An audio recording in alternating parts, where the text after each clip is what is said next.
Yeah. Party people, let me see you now. Throw your hands up, yeah. We got the good rhymes, we're making the good times. We're taking over your mind and we're getting the good vibes. Now you're telling me don't stop the melody. Good times ahead of me, yeah. We got the good rhymes, we're making the good times. We're taking over your mind and we're getting the good vibes. Now you're telling me don't stop the melody. Good times ahead of me, yeah. We got the yeah. Party people, let me see you now. Throw your hands up. We got the good rhymes, we're making the good times. We're taking over your mind and we're getting the good vibes. Now you're telling me don't stop the melody. Good times ahead of me.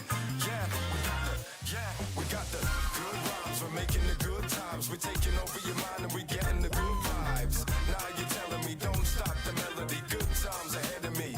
Yeah, we got the good rhymes, we're making the good times. We're taking over your mind and we're getting the good vibes. Now you're telling me don't stop the melody. Good times ahead of me. Yeah, we got the good rhymes.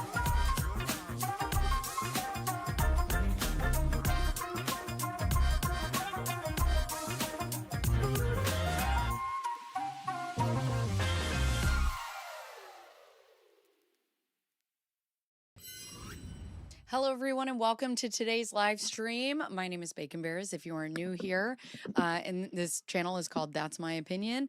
Hello, everyone in Two Live Crew. It is 7/9/2026. We are one day out from Ron and Jan Owens giving all of their information to where they need to give it to. Okay, so let's talk about yesterday. Also Plan B. Hello, replay crew. Okay. So yesterday I I had a little bit of a breakdown at the end of yesterday's stream, and it was something that it's just been boiling, right? And you boil, and then all of a sudden the top comes off. And so cried I cried on stream. I was crying all morning yesterday. I was crying all afternoon. It's I was having a moment. Okay. For somebody who doesn't like to cry, it was like very embarrassing. I was like, I don't want to cry. But I went back and I watched not me crying, but I went back and I watched the chat and I read each and every message, and I was crying again. I got DMs on Discord and Instagram. I got emails, very lengthy, wonderful messages. And sometimes my life is lonely in the real world because not everybody experiences parenting. That was one of the things that I was talking about yesterday. Not everybody experiences parenting the same way that I do, in my group of people, in my circle. And every once in a while I get vulnerable online, and in the moment it feels very embarrassing, but I forget how many people exist in the world, and when you're sitting in your basement and you're talking to yourself, and you forget how many people are watching you. And there are so many people in this community who are touched one way or another by someone with neurodivergence, or by someone who is disabled, or by someone close to them. And there are a lot of people who understand. And when I got off of stream yesterday, I was like, fuck, man, you idiot. And then I started to see all the messages, and I was just like, you know what?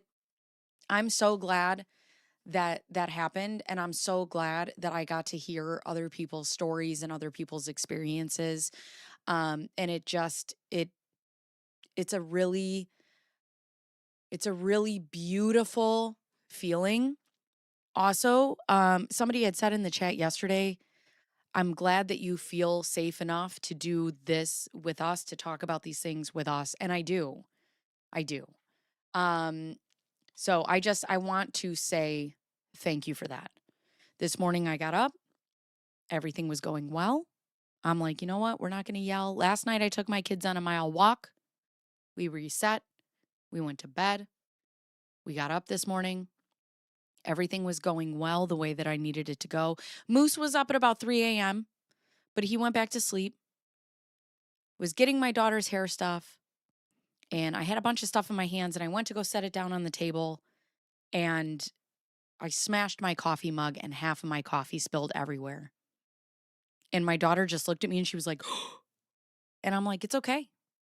It's okay. And I just said out loud, I go, Satan, not today. You got my ass yesterday, but not fucking today. And I picked up my smashed mug and I wiped up my coffee and I threw it in the garbage. I walked straight to the medicine cabinet and I'm like, better take your fucking fluoxetine today. So I took that. I made myself another coffee. I drove my daughter to camp. I came home. I did my makeup. I got dressed up a little bit. Jugs for justice, okay? We can cry. We can cry. But then we pull up our fucking bootstraps and we move on. You know why? And I've told this to both of my sisters. Because the world does not stop because you're sad. So, with that being said, I am back. I needed a minute. I needed to get it out. I needed to read your messages. I started yesterday with a really bad feeling and I ended yesterday with the most beautiful feeling. And, it was great. So with that being said, welcome everybody. If you haven't liked this stream, please consider doing so. No, don't consider, just like the goddamn stream. Hit the thumbs up. It helps us in the algorithm. I have not watched. I need to watch. I will watch.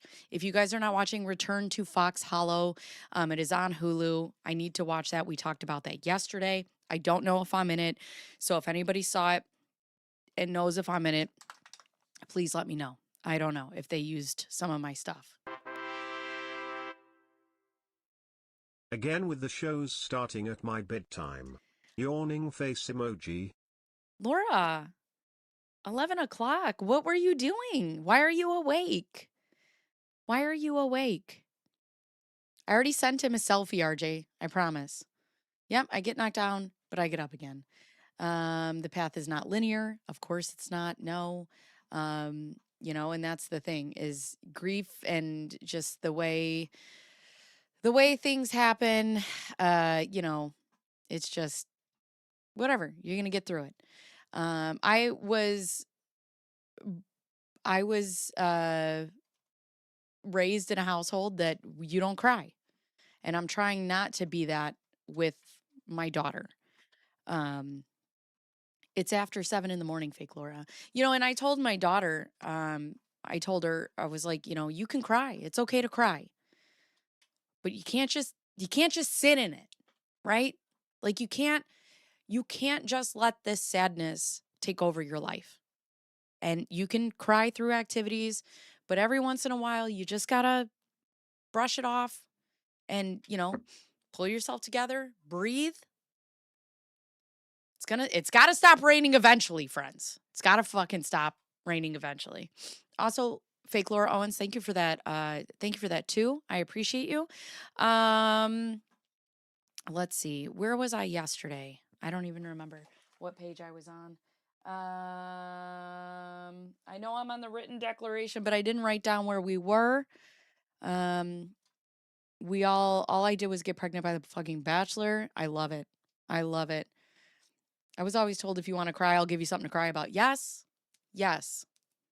Which usually came with hitting so you would stop crying. Oh, God. Okay, so where was I? I was here and I have it highlighted. All right, so with that being said, before anyone asks, I figure we'll start it off at the top because everybody asks anyways. And let's go. Because that's what we do. Whoa, it's loud. We tell Laura to go to trial. Laura Owens. Do it, do it. We believe you. Okay, Tell your story. we got 2 weeks. Go to trial. Uh, You're not a liar. We believe you. Do it, do it. Hey, Laura Owens, go to trial. We believe you. Everybody else is lying. Go to trial. Laura My camera's giving me a hard time Owens, today. You can do it. We believe you. All right, because I know people are going to ask off the top, and I'm just going to say, sometimes I just gotta do it. Okay, so did anyone listen to the last episode of Love Trapped? Is there a new one? Hey, look at me commenting on the case. I think Laura should take the plea deal. Bruce? Bruce? Omar? Where's Omar? Is he in here? I was watching Omar's oh God, my chat. This chat pisses me off so much. I hate that like it only shows some of it and then it blasts like 100 through. I'll give you something to cry about. New love trap. Oh, okay, no spoilers. I don't see Omar. Good Lord. Anyways, Omar, I was watching your live stream from last night this morning because you and I are on opposite ends of the earth, and you stream in my bedtime. So I was watching it and I put a couple comments in there that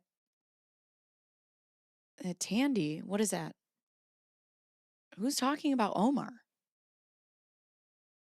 I don't know. Anyways, so how I have it set up is I have the live stream. Okay, so I go through Google and I have the live stream chat popped out in my down here. So I could do this.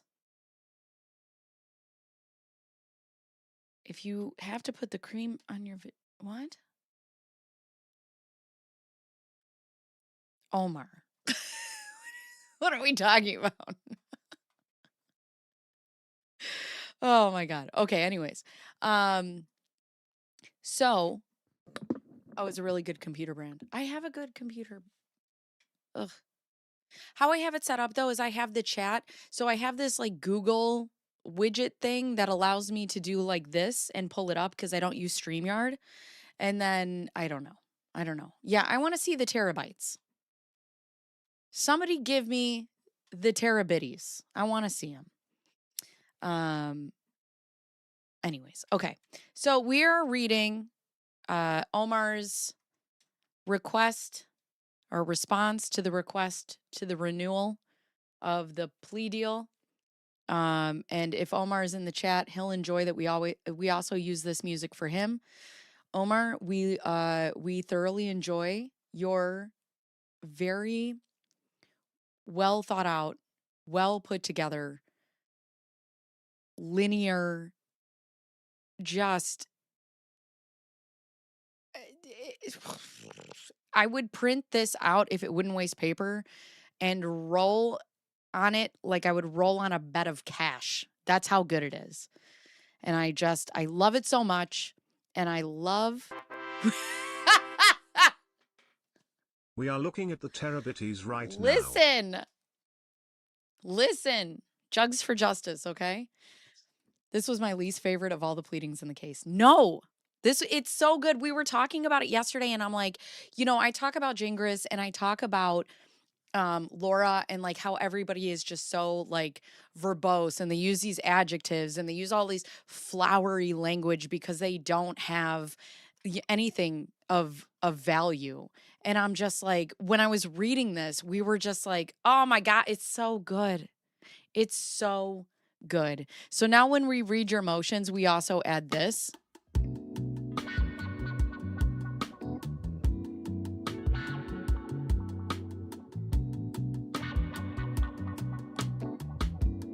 Just because it's that good.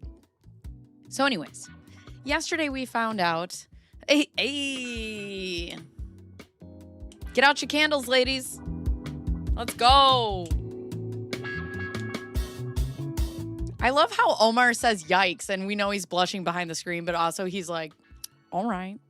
All right. Don't lie. Don't lie. Okay, so yesterday we found out that Owens explicitly told Marraccini that the miscarriage never happened. Right. Because she's what, friends? A liar. Again, I would listen to Omar read the phone book. Oh, I almost texted you last night, and I'm like, I need a drink, and like, I just want to stream something fun. I want to do one of your after hours streams. We have to figure that out. Maybe on like a Saturday or something. But I'll have to figure it out because I want to do that. Sounds like fun. I want to have some drinks and I want to talk shit. Likewise, Owen's current insistence that she has lived in fear of Marraccini since 2017 is inconsistent with her own communications and actions during 2017. She sent Marraccini numerous affectionate, casual messages, as well as well after 2017, even initiating face-to-face encounters with him, contrary to the horrendous abuse allegations contained in the 2018 TRO filings. Hi, Sarah. It truly belongs as a late night stream. I want it. Yes, let's do it. We have to figure this out. Just not this weekend because I have to be up on Saturday at like 4:30 in the morning. So maybe next Saturday? We'll have to figure it out. But yes. Thank you, Kiki. A proven lack of honesty. Proven, might I add. Owen's credibility is virtually non-existent. This is not a mere he said, she said dispute. It is a case where the record shows deliberate fabrication. She has staged pregnancies and miscarriages that never occurred, forged medical records, and lied about having cancer. See how easy it is to lay this all out? She has concocted stories of abuse and gone so far as to create false evidence, such as recycling an unrelated hospital photo to bolster her claims. Most tellingly, she now faces a felony indictment in Arizona for perjury and fraud, an official finding of probable cause that she lied under oath and falsified evidence. That's it. Gotta go. Bye, Omar. Oh. That's okay, IB. We appreciate you being here. Motive to lie or exaggerate. Omar's like, I can't hear somebody read my words. I'm out of here. Actually, I heard him say last night that he's got a busy trial month. I'm interested to hear about all that. Owens has clear incentives to misrepresent the situation. She has a pattern of using legal proceedings like restraining orders and lawsuits to retaliate against or control former partners. Here, her motive for seeking yet another renewal comes after she attempted and threatened to have Marraccini arrested for responding to a lawful subpoena in Arizona. Owens faces public disgrace and illegal consequences for her actions. A DVRO is a powerful tool that Owens has used as a weapon rather than a protective measure. The court should be mindful that extending it under these circumstances rewards her misuse of the system. Owens has failed to meet her burden of proving a genuine, reasonable fear of future abuse, which is true. And she always brings these things to the courts, and the burden is always on her. And then she just never does what she's supposed to do, and that's meet her burden of proof. On the contrary, the evidence indicates that she does not truly fear Marraccini. She fears losing control of the narrative she has constructed that is falling to pieces in light of the Eckerd case. Okay. Owens is a disgrace to genuine victims. I know that's right. Aw, thank you, Malin. Thank you. Owens is a disgrace to genuine victims of domestic violence and cannot be permitted to continue abusing a process that is meant to protect victims as a tool to cause further harm. The DVPA was written to protect genuine victims, not allow a mechanism for individuals like Owens to craft baseless allegations, punishing men for not wanting to date her. When a petitioner's credibility has been eviscerated,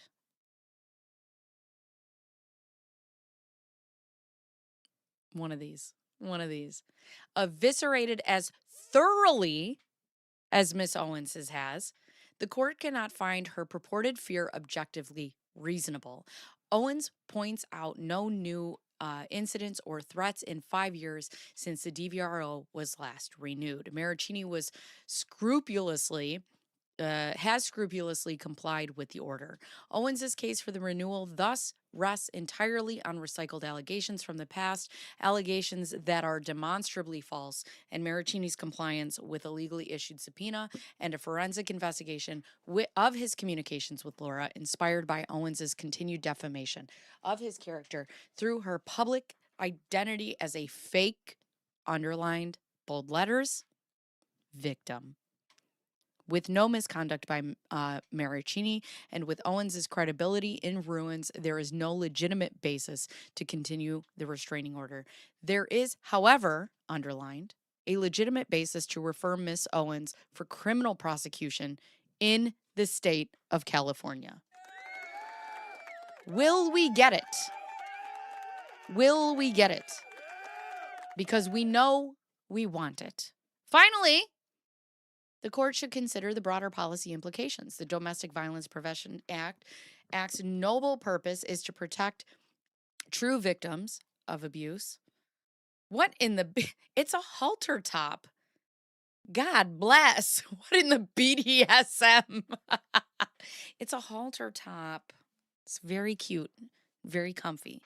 Don't worry, I have sweatpants on the bottom. The Domestic Violence Prevention Act's noble purpose is to protect true victims of abuse. That purpose is undermined if the system is hijacked by false claims. Courts have warned against using restraining orders as tactical weapons rather than shields. So, and then we have some case law down here. Boom. So the appellate court reversed the renewal of civil harassment restraining order because the Superior Court failed to require evidence of new harassment as mandated by Cal Code. The court highlighted that granting a renewal based solely on the protected party's request and subjective desire without proper legal standards impedes justice. The court held, so yeah, okay, I don't need to read this. We just know that we have it. Owens has built her case on a foundation of falsehoods. Period. Full stop. Full stop. Not today. You know what? It's so funny because this is my time off, and I love it. It is my time off, but thank you.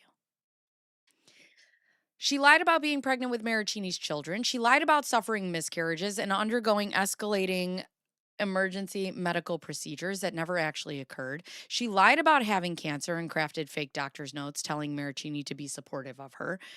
She lied about Marraccini abusing her, even misrepresenting evidence to support that lie. Owens lied in her submission to this court. She lied under oath into other pregnancy cons in Arizona. At every turn, when the truth threatened to undercut her narrative, Owens chose to double down. A person with this habit of deceit cannot be deemed credible, and her motives in seeking a renewal of the DVRO cannot be assumed to be pure. So I'm going to Control F in here, and I want to see how many times the word lied appears. 22. 22 times. Oh, boy. Objection, relative relevance. Will we get it? I'm not sure. Politics are weird in San Francisco, and the DA's office is a shit show. Ron might also have enough juice specifically there to make sure it doesn't happen. I have a very interesting email to read you guys at the end of today's stream.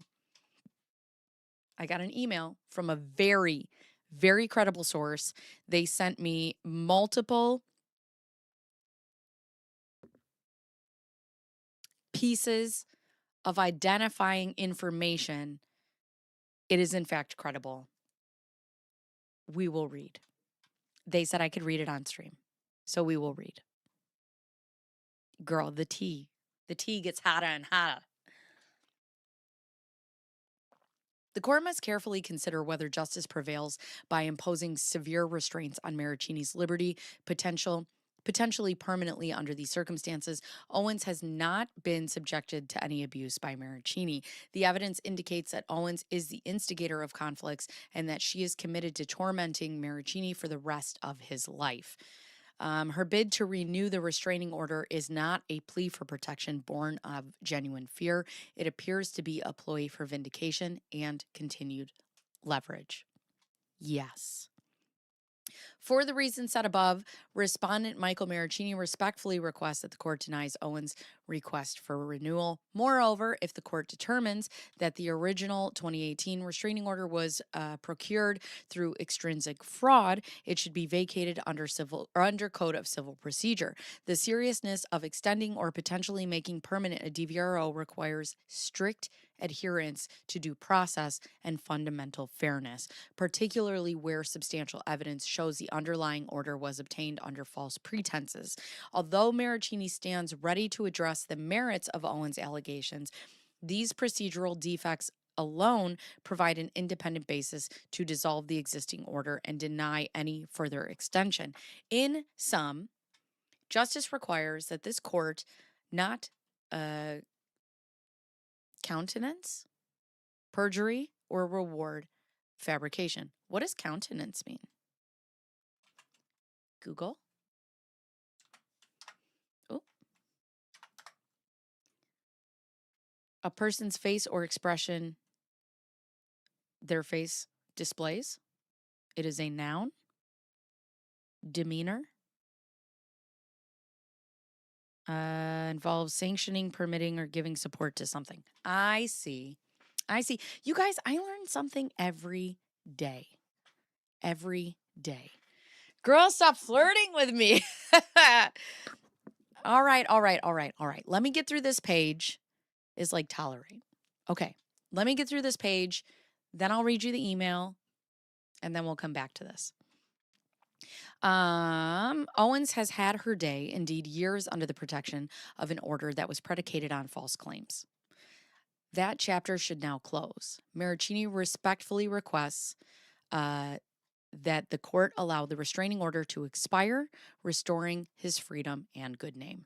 Okay, so then Exhibit A. So we have this. All right, you guys want the juice. The bear will give you the juice. Give me 1 second. Let me open my emails. Everybody, sit down. Get your tea. And listen closely. Juice, yes, please. Oh, we want the juice. Okay. So I had somebody reach out to me. And I was like, how do I know this is real? And they sent me 3, 4 pieces of identifiable proof. And I was like, I've dropped all DRVOs, pleading guilty and paying back all the money bag emoji.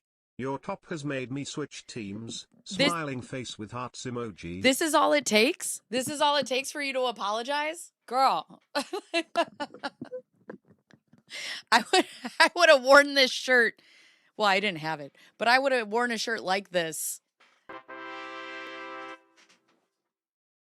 Juice on me, darling. Ew. Emoji. Sweden emoji. Malin, juicing on people is how we got here. Oh my God. I would have wore a top like this 6 months ago if it would have made you stop doing what you're doing, Laura Owens. So anyways, okay, listen, guys.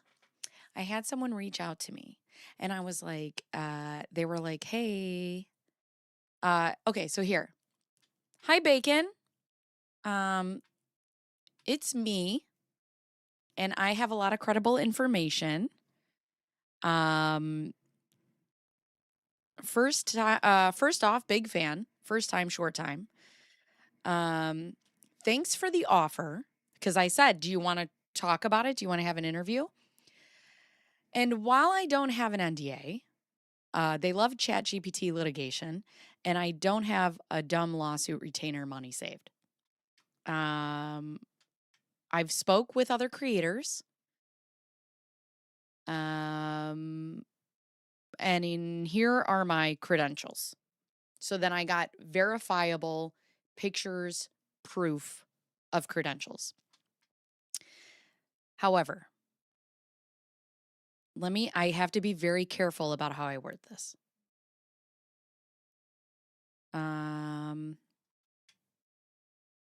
I've had minimal interactions with Jan and Laura because I hated them.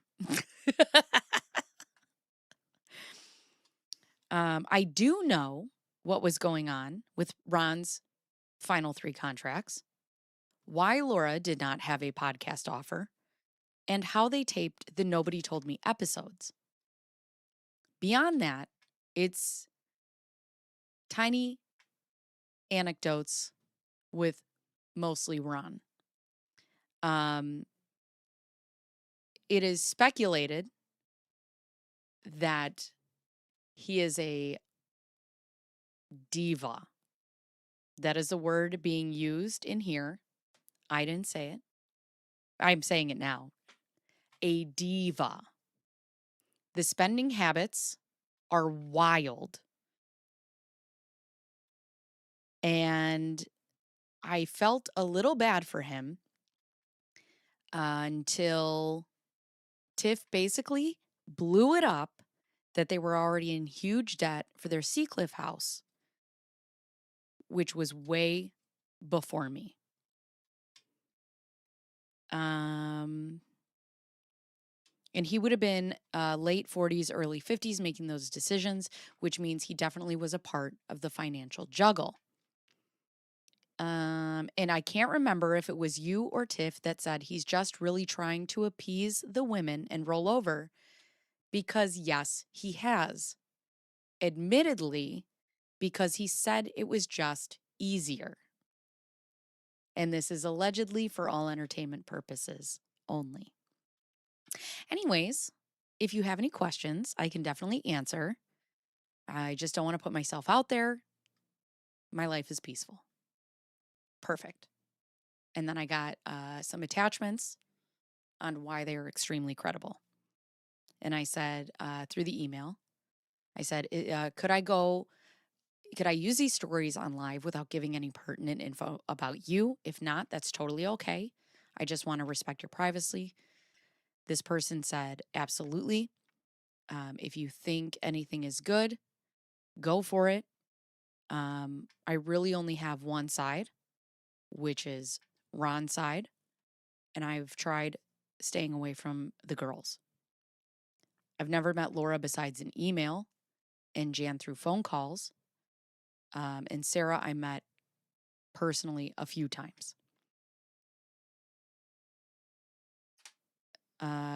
She did on-air interviews with Ron a couple times when he felt lazy, and she particularly liked the guest.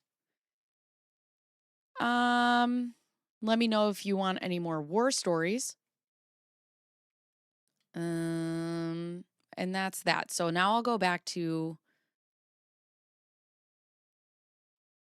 Okay, so then I asked, I totally understand not wanting to be out there. I would never share anything that you didn't want me to. This is wild. I can't imagine what it's like for you to see this whole story unfold in real time.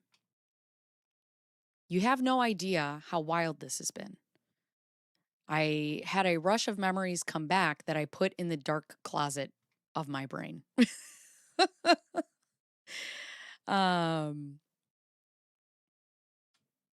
Let's see. This is all personal information. So, let me see what I can get through.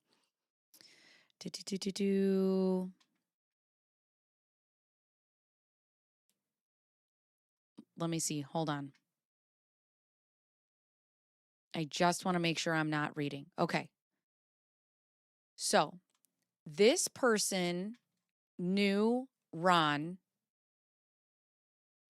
in the time that coincides with victim 0. At that point, Ron was in his first pay cut contract from $1 million to about $450,000 to $500,000. Radio was tanking. KGO was not making enough to justify a $1 million host. KGO needed an anchor of tying old to new, as they just flipped formats from talk radio to all news.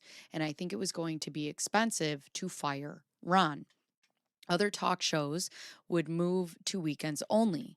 KGO made a giant mistake flipping formats because KGO was doing well in the ratings at the time. The new boss had a hard-on to make a news station because he didn't get his dream job at the news station owned by CBS. So he decided to make his own, and it really ruined things.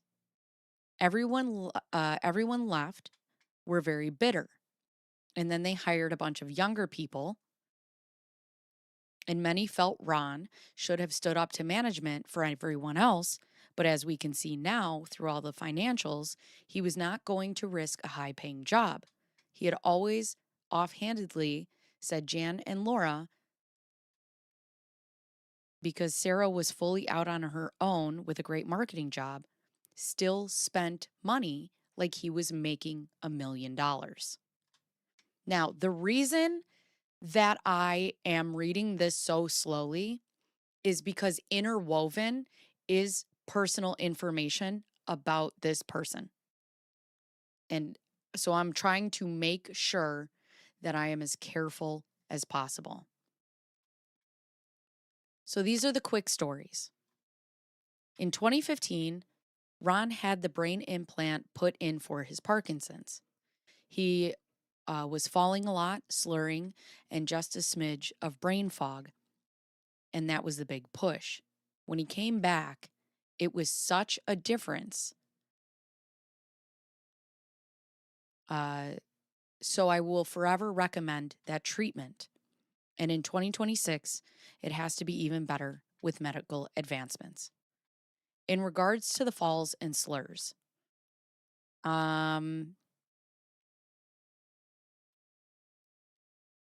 he was in the middle of contract negotiations and didn't want to seem too weak for the job. There was another host who had Parkinson's and was let go pretty soon after telling people. It led to a massive discrimination lawsuit for that and ageism. He was scared it would happen to him, and I don't blame him for being secretive. But this person goes on to say that they took a lot of care of him while he was at the radio station. This is personal. I can't give this away. But basically, this person went above and beyond what they were supposed to do to make sure that everything was going smoothly. And it seems, too, the way that this person speaks about Ron is very, like, kind. It seems very, like, loving in a way. They even say my black heart had a little compassion. One time, I tried involving Jan when he sounded like he was slurring, and and she was dismissive that he sounded fine and couldn't hear what I was talking about. So if somebody called me and told me that my husband was having a hard time and slurring, I wouldn't just be like, yeah, he sounds fine. I would go wherever he is immediately. Ron would call Jan every, big letters, underlined, every commercial break, and ask how he was sounding or what he should change. This was so frustrating because it took a lot of time from what he was supposed to do. At another point, he had separated from Jan and moved out. Jan still called him every single day during commercial breaks. And I think they grabbed a few meals a week together. When he decided to go back, everyone was against it. His words to me, quote, "No one is going to want me. I have no choice," unquote. My reply, "Of course no one wants you, but you'd have enough money for a hot nurse."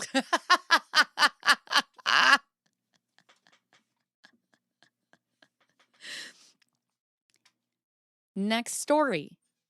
Yes, Bob Saget was a close friend, even visiting them in Scottsdale after the move. He had died a week before he was supposed to go back and visit Ron. Yes, Ron did have a lot of high-placed friends. Ron is also very close to Gavin Newsom because he's known Gavin since he was a child. Gavin's dad would bring him to the studio while he was being interviewed by Ron.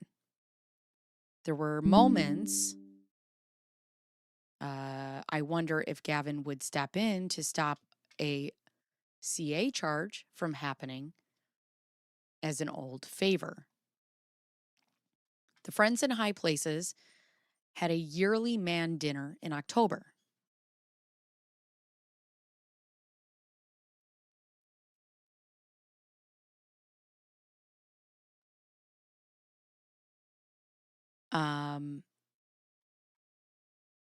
I begged to go because it was a real who's who's of San Francisco and California.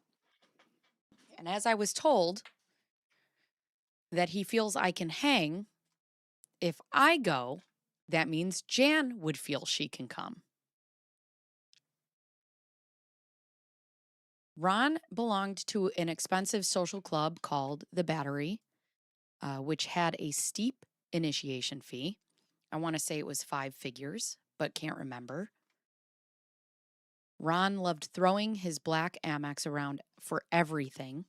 It requires you to spend yearly $250K to be invited, and really it's for the concierge service and a heavyweight card. For those keeping score, if he had to put $250K on the Amex alone every year to keep it active, if he's only making $450K after taxes, they're already screwed unless they can put their mortgage on that card. Yes, Ron really is medically challenged, and stuff she told Mike matches what Ron told me. He keeps catching things very early because he loves a doctor's office just as much as legal situations. The Owens family can't cook and have never used a kitchen. DoorDash has been a literal lifesaver, I'm sure, but they used to eat out every, in big letters, meal.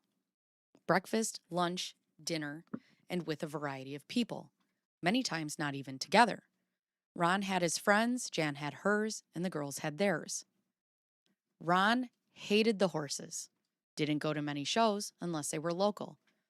He just knew that it was Laura's passion, and whatever keeps them from yelling at him, he would support. When he said it was a horse flipping business, I asked questions because we were not too far away.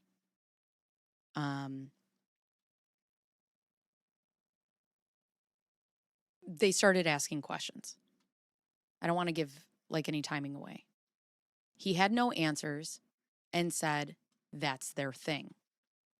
In my opinion, big letters, Ron gave up a long time ago with the finances. He was the cheater. He had gambled, which was 100% back in the day, not recent. And I have a feeling he gave up control as either a way to monitor what he was up to, or that he felt powerless in his marriage and had to make up for it and being a half absentee dad. I also say half.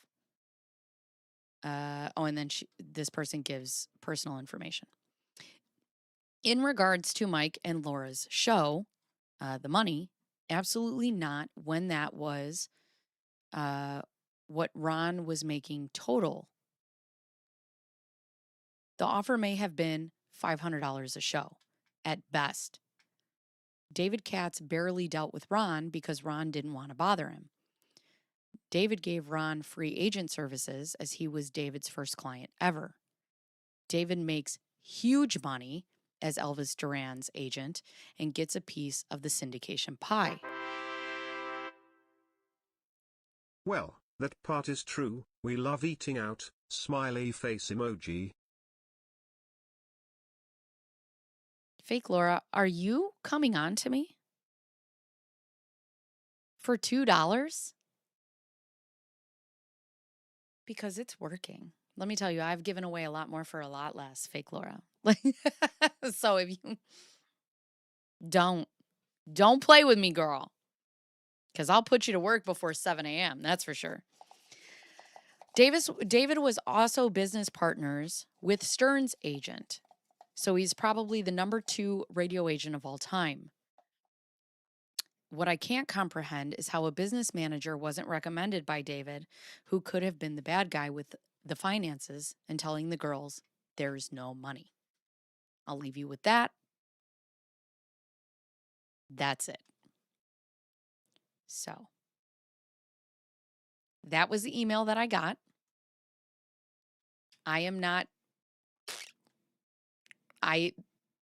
If anybody wants to come for me and what I have said on this stream, that was an email that I have received that I am now putting in the trash. I am just reading what someone sent to me. These are all alleged for entertainment purposes only. I don't know shit about nothing. That's it. That's it. So I am deleting these right now. If you want them, you'll have to subpoena whatever email it is that this person has sent me on, which I won't be telling you. So, with that being said, I'm going to go back and read the chat. Oh, juice box. Let's see. Oh, the tea is spicy. Signed all the best. Let's see. High praise for Tiff. The Seacliff House. Let's see. Can't blame this on a schmear campaign. Hi, Viking. It's time for a schmear on toast. Welcome. It's getting hot in here. Tea and toast with a wee bit of schmear. Oh, God. These folks, these are the folks we want to hear from. Even anonymous great tea confirms what we suspected. It worked. So why do they keep going on about it?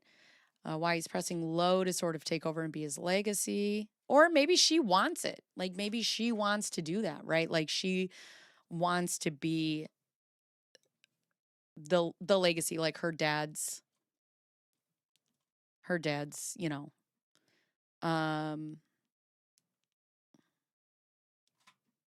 protege, I guess.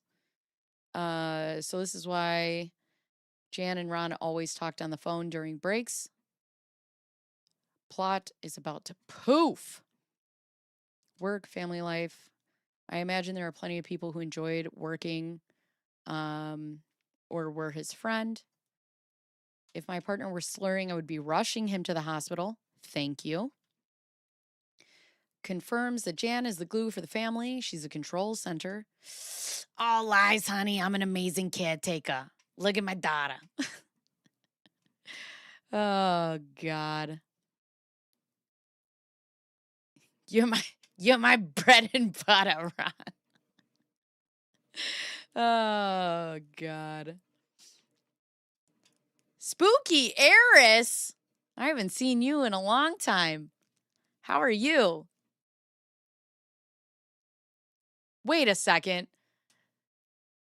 Never mind. I'm dumb. That just registered in my brain. I know exactly who you are. That's why I haven't seen you in a while. Oh, God. I am so dumb. Hi, welcome to the chat. Oh, God. Want lunch there daily. I don't think mortgages are allowed to be charged. And it's one of my weaknesses, but dang, I also love to stay in and cook. You know, I got to tell you, the more I learn how to cook, I don't want to go out because it's like you pay money and then the food isn't even that good. I mean, what about the toast?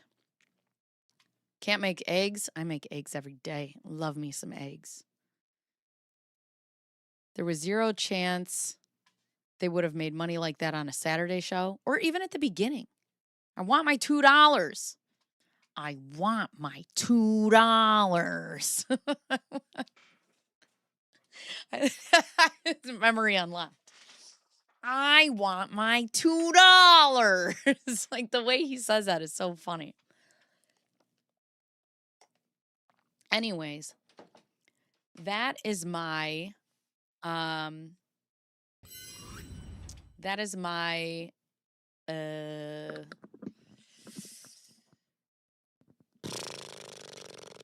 contribution to today. All right, so here we go, and we have an in-person evidentiary hearing was held on June 10th. Okay, we know about that. We know all about this. Okay? We all know about Clayton finding a fact. Okay, great. We've gone through this, or we'll go through it again when we go through Clayton's, because we still have to go through Clayton's deep dive. I have not been through Clayton's deep dive. So we'll do that. We've only scratched Clayton on the surface. All right, so this goes over Samantha Dean's respondent, Clayton Eckerd. We've watched the hearing. Why do I think they went out for every meal and didn't tip their servers? Yeah. Leah Michelle. No, it's me. I'm going to be Laura. I am Laura. I could do it.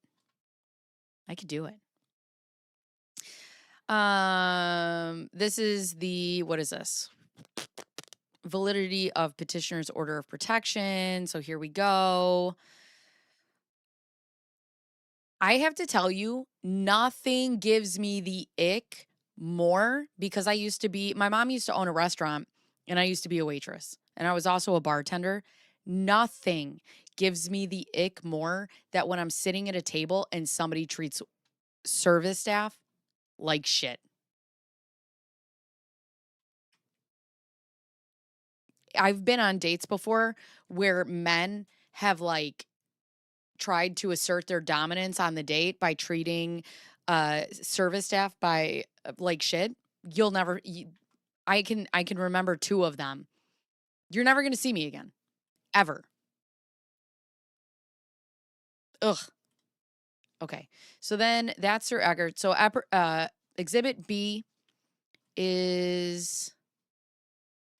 Okay, so this is all the evidence that we have. So this is like the indictment, Exhibit C. We've gone through this. Thank you, Laura, for your email. I hope your boyfriend's more supportive. There's that. I would ask your boyfriend to support you during your recovery. So there's that. Here's the report thing. You're too pretty to be Laura. Thank you. I'm pregnant with 2 babies worth of emotion. It's going to be me. Charlie is here. Where are we at? We're here at the ick factor phase. Tame those bad boys. What are we talking about? I'll tame this bad boy. Who's this? Hello, officer. I bet you Laura was like, hey, I have the twin gene. She's like, you know who gets pregnant on no dates? Me. Bet. She's like, hey, Do you know who Ron Owens is? Because he's my dad. Mm-hmm. Bet. You want to have a baby? How about 2? Okay, you don't? Don't worry, it'll only take 15 abortions to get rid of them. I'm such a silly, quirky girl. I'm not like all other girls. I'm not like everybody else. Bye, Captain. I love you. Lori Metcalf. Bye, Stevie. That's what we look like reading Laura's filings.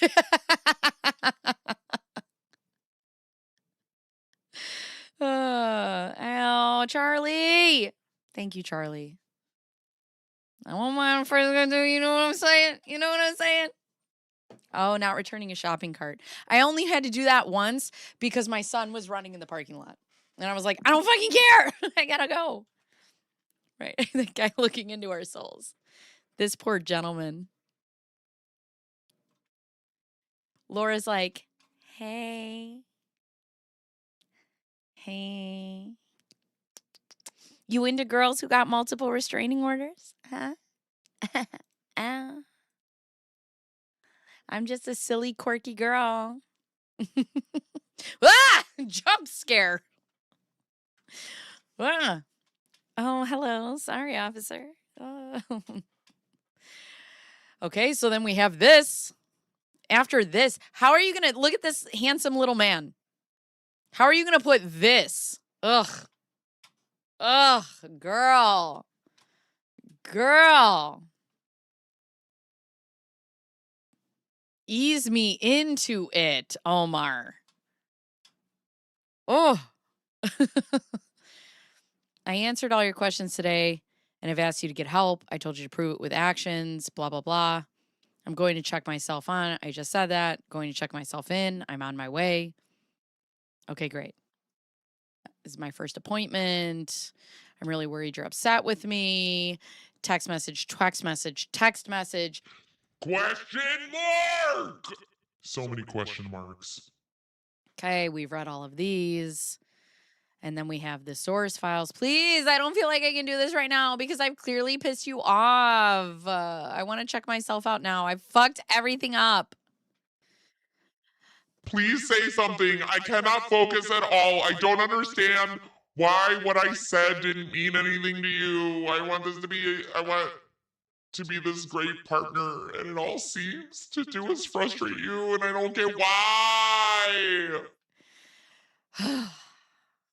Yeah, because he wants to get the hell out of there. Oh, God. Ugh, that is not bruising. Hi, purposeless. Get back! Charlie's just whipping out his taser. Get back, animal! Pew, pew! On the ground.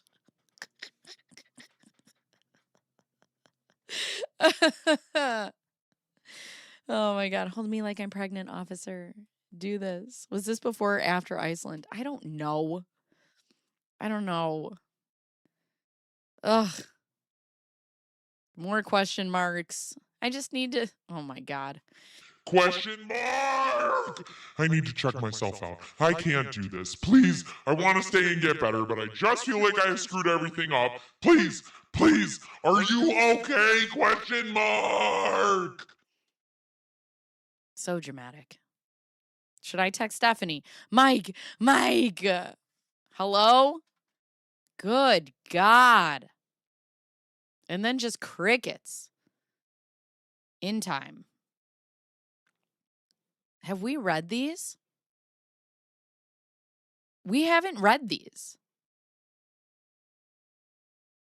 Did we? Oh, yeah. We did read these. Okay. Because then she's like, I have to talk about what I'm grateful for, and I'm grateful for me. What is this? I also wanted to let you know that for my boss, very important thinking about you. I'm so excited to hear that. You should be grateful for so much. Okay, so this is while she's what she calls an inpatient. Yeah, I didn't know you were allowed to get cell phones inpatient.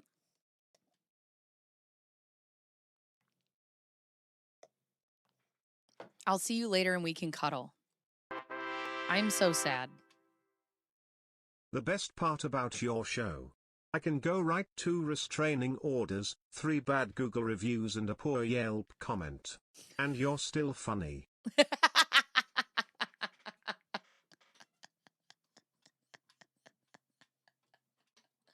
Thank you. Oh my God. Thank you for the 5 fake Laura Owens. Fake Laura Owens, are we starting a relationship? I feel like maybe there's something happening between us. Just me and you, you know.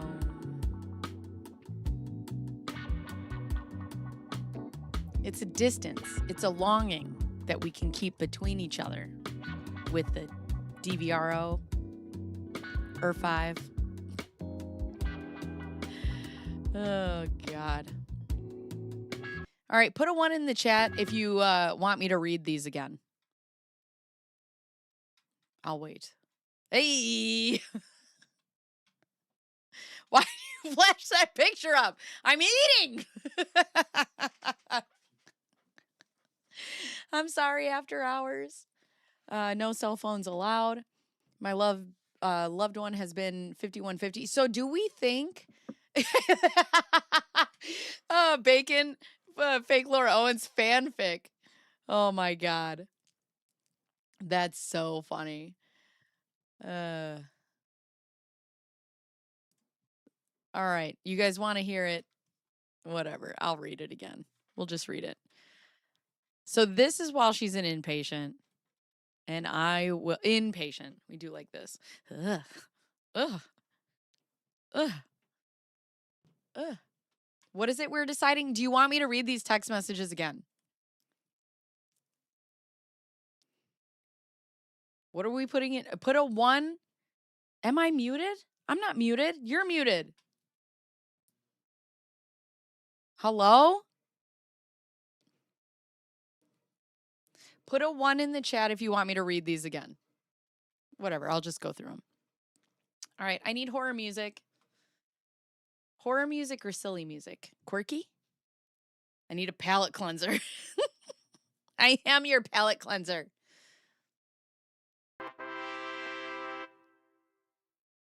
Yes, I'm currently in a relationship. With your right one. My right one? No. You want the left one. The left one is significantly bigger. Hello? Question mark. Can you see my text? I can see it. Ugh. I don't know what's going on today. Okay, so this is her faking being an inpatient in our thoughts.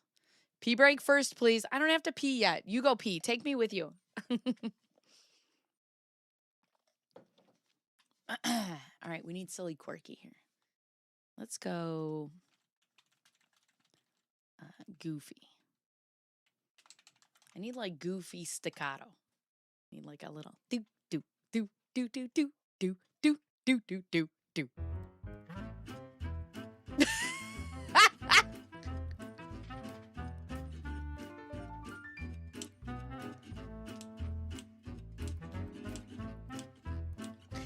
Andrew, just exit out of YouTube and come back in.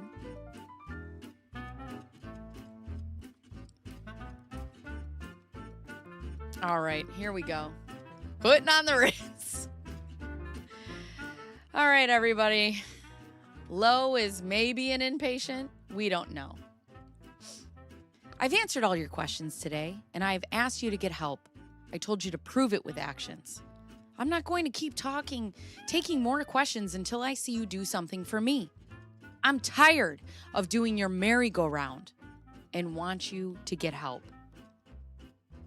I just said that. I'm gonna check myself in now. I'm on my way. As she's fake driving, she's like, Here I go. I'm laughing too loud sitting here in the doctor's office. Take me with you. I always do. I want to know how many of you listen to me while also taking a poop at the same time. Yes. I don't have my first appointment until 8, so I get to check my phone. I'm really upset. I was trying to be really nice. I thought that would mean something to you. I don't have my first appointment. I mean, to be this fantastic partner for you. I don't know why that seems to annoy you. It's not that I don't want to live in the present. I was trying to thank you and let you know you deserve the best. And that's what I want to be for you. Please get back to me before I lose my phone. I'm really worried you're upset with me. Please say something. Sad face, sad face.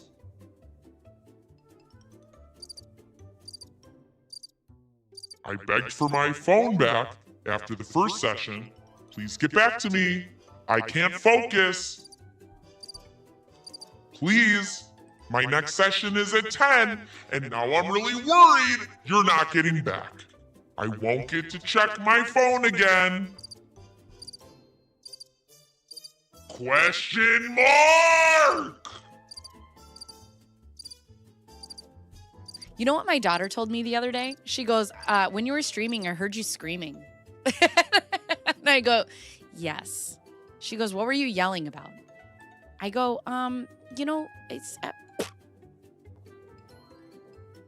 it's hard to explain. So I log into the stream and start driving home and see boss lady grabbing her boob. And then she tells me to take her with her when I go pee. What the hell is going on? You leave for 1 second, El Jacad.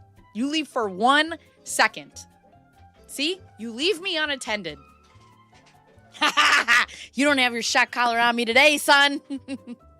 Realize someone is going to have to be your cellmate or bunkmate. Preemptive justice for Bunky. I was just pooping. Ew. Guilty. I'm not sure what you said that annoys me. It's just that you're garbage. I thought you were talking to me. I'm like, damn, Jane. If she was able to use her phone, then she likely wasn't. Yes, we know that. Sorry, Laura, I'm dead. Allegedly dying, Jane. Dying. And it makes no damn difference what you want. Right. Please, I don't feel like I can do this right now because I've clearly pissed you off. I just want to check myself out now. I have fucked everything up.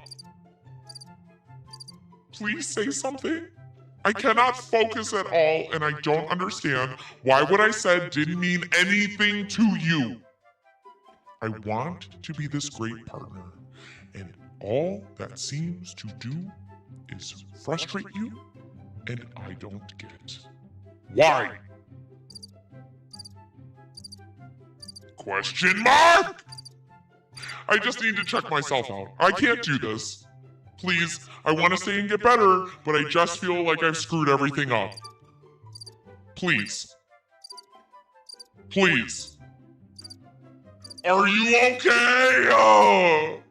Should I text Stephanie? Mike? I'm not supposed to have a phone at all, but I snuck it in my butt.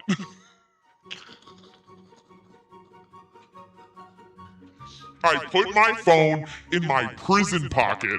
I just can't focus on getting better or therapy or anything because I don't know what is going on with you. And if I have screwed up everything, which I think I have, and I hate myself so much.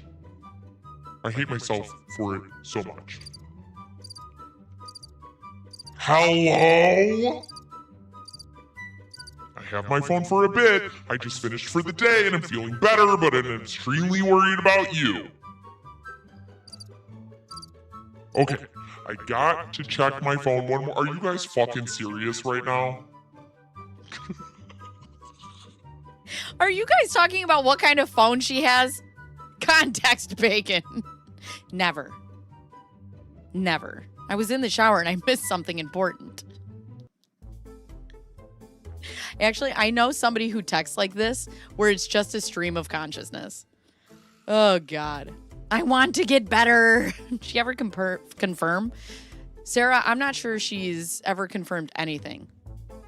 Samsung or Apple or Flip? Charlie! Charlie.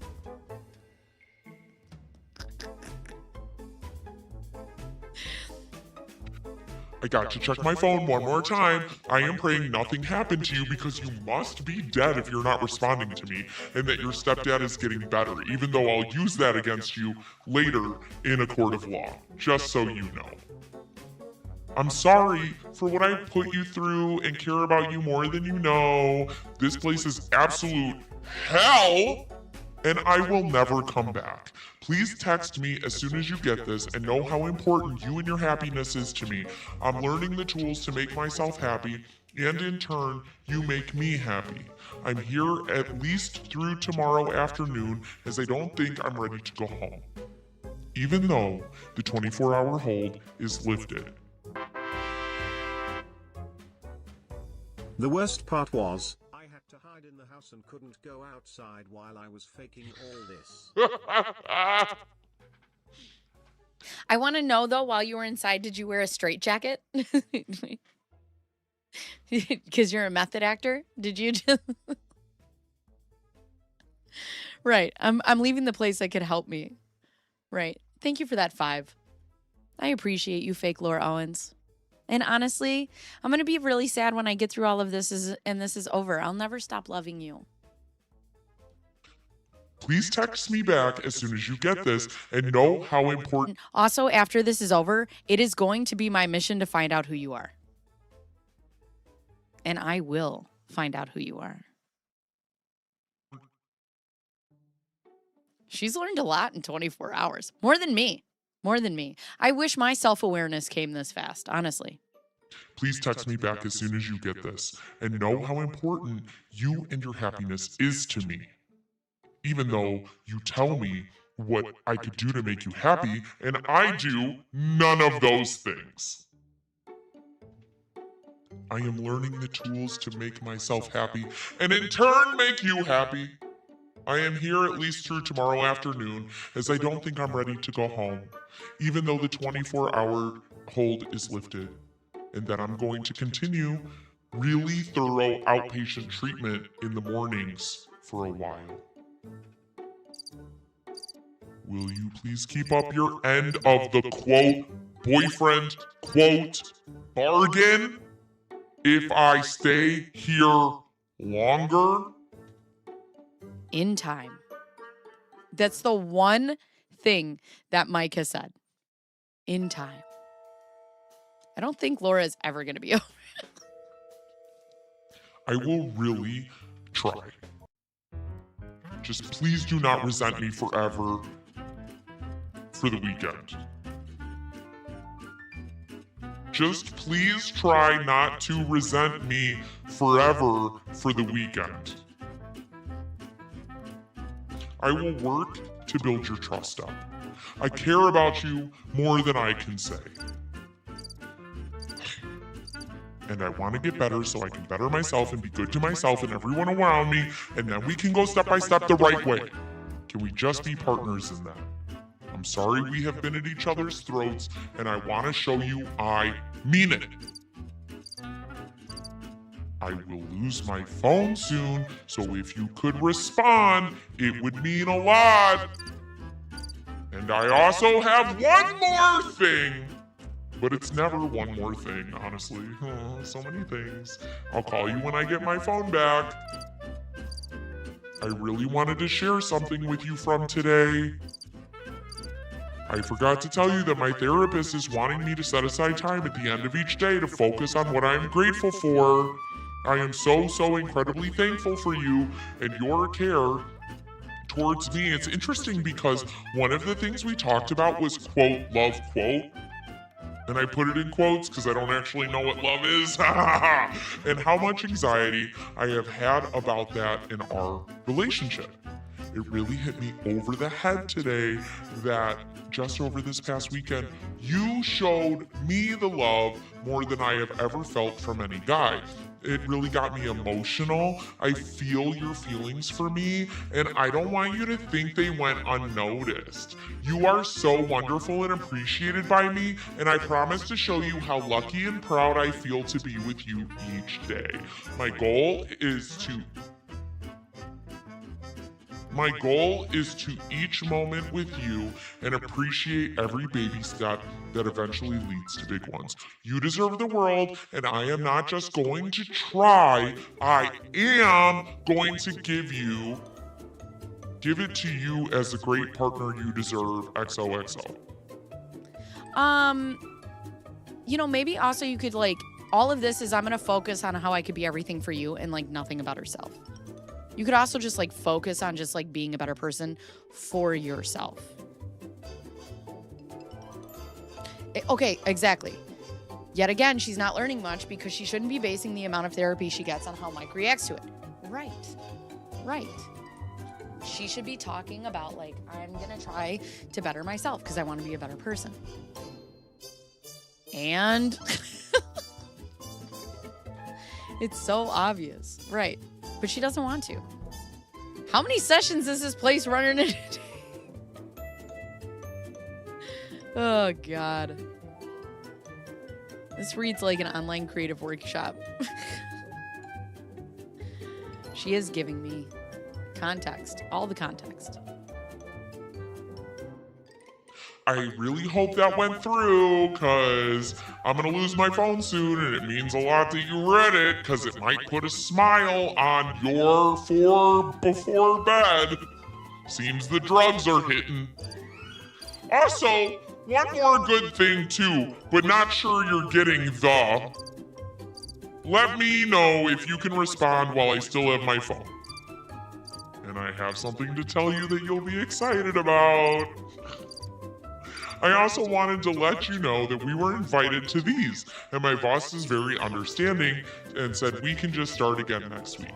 But my text to you is more important. I'm going to talk about what I said and what you said in my morning individual session. I know you will be great in your review, and I can't stop thinking about you.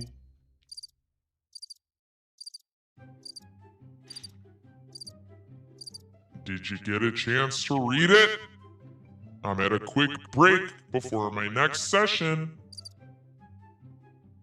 I'm so happy to hear that. You should be grateful for so much, and I'm glad you see that. I'm also excited to hear you're looking forward to the baby steps, smiley face, keep trucking ahead. And I've never heard of any of those movies, but I'll check out the trailers. Did you buy followers for Relevant Radio? LOL. LOL, I might have to give us a boost. They were supposed to be American. I'm going to be out tomorrow, so see you tomorrow night, right?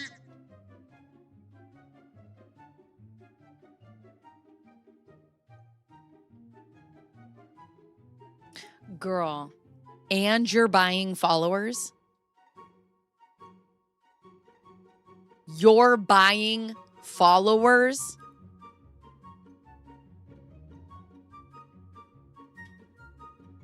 Can't pay your bills, but can buy followers.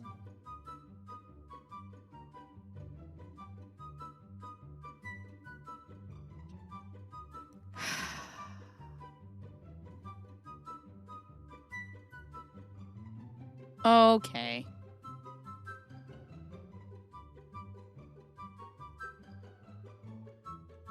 I will, Minnie, I'll do it today. Things are brighter today, Minnie, thank you. Least shocking and most believable part is buying. Shut up, Tiff. I just see see Tiff behind her screen like, really, Bacon? This is the most believable fucking part of the story.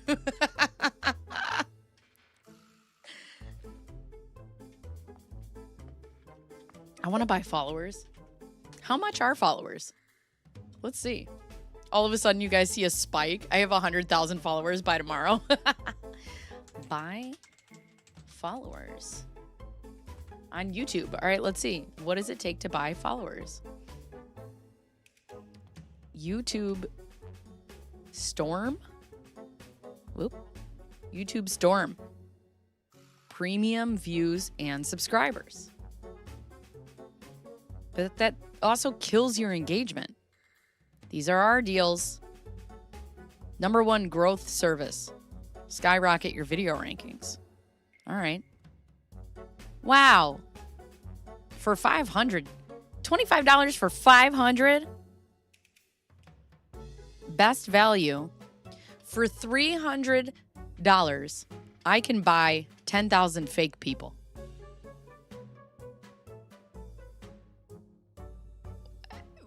But, okay, so let's say by tomorrow I have 27,000 subscribers. They don't engage. They don't like. They don't do anything. I want to know how many she bought. I need to know. How much money did you spend on this? I gotta tell you. Wait, I can't be bought, baby. Wait, that's a bargain. Thank you for the 2, Lyle. I can't be bought. It's just so funny to me. You want to know what I'm doing with my next $300? I'm getting a new lens. I'm buying a new lens for stream. I'm not buying fake people. Oh, what if I want to buy 20K? Oh, this is likes. Hold on a second. $300 for subscribers, and then I got to add another 100 for likes? And then shares? So then I got to buy 20K shares. So now I'm up to hold on. Oh, I didn't even go to views. 500K views. So hold on a second. All right, let's see. If we want to skyrocket our channel today, skyrocket, okay? 300 plus. Now I got to buy the views because this is all a la carte apparently. Plus 100 plus 55 plus what else can I get? Oh, watch time. All right, that's $180 plus dislikes. Bitch, I get those for free. What? YouTube Storm. All right, listen. I got to tell you guys, for $1,385, I'm getting that YouTube play button, then I'm fucking out of here. I'll see you later. I'm leaving y'all in the dust. They don't buy TR and B-hole mugs. I need you to know how much I love question mark. You are a true gift. I'll go for a pan of brownies. I'll go for 1 Summerside. It's so funny. That's my favorite saying, though. I've done a lot more for a lot less. You know what I mean? What are you doing? Shut up, Charlie. Go with the flow, Charlie. Lies, you can't quit us. You're right. You're right. Ugh. I love that I just found out she's buying followers, though. And I love this. They were supposed to be American. Fucking idiot. I'm so looking forward to seeing you. I can't stand it! I just can't wait to start our new journey together and be the person I've always intended to be, but haven't. I learned today that I have let so many insecurities and my desire to be perfect interfere with our relationship, and realized you have never asked me to be perfect, but rather just be myself. What I am grateful for with us from my counseling session on relationships today, you accepting me flaws and all. the way I feel your unconditional love, your kind and selfless heart, how I am always learning something from you, your patience with me, and your belief in me to be a better and stronger person, even when I gave up on myself. I'm seeing myself as a worthy person and partner now and realize I have a lot to give to you that you haven't seen yet. I really want to do all the therapy sessions tomorrow, so I will leave at 4 and be back by 5 or 5:30. Really just can't wait to hold you and see your smile / make you smile. XO, XO, XO! You know, what are steel reserves? What are those? Google to the rescue. Steel reserves. Oh, it's a drink?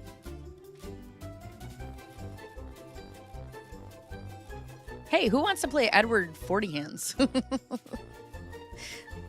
We all know what comes after love bombing. Here's my favorite thing, though. I love that her therapist is like, let's make you better for Mike. I think that's what we should do with your sessions, is make you better for somebody else. All okay? Hope I didn't say something wrong there. Did you read what I wrote? You didn't say anything wrong. I've just been busy and am getting in bed. Edward 40 Hands. We'll do that on a stream and see if I survive. When I think of all the time and money I wasted on therapists who didn't cure me in 48 hours, honestly, Parapet, who wants to build a wizard staff? How do we build a wizard staff? I want and need one. So then she sends movies.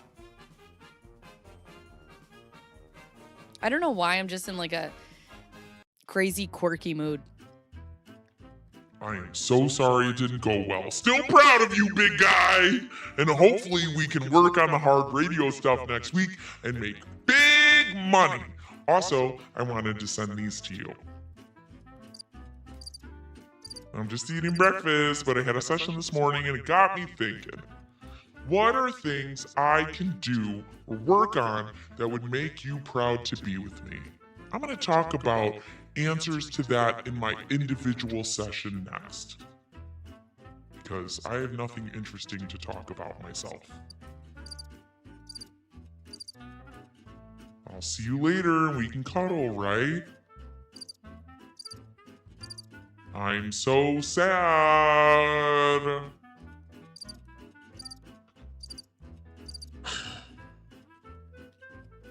I know I can get through it. Cuddling later, though? I'm gonna have a surprise. I'm leaving.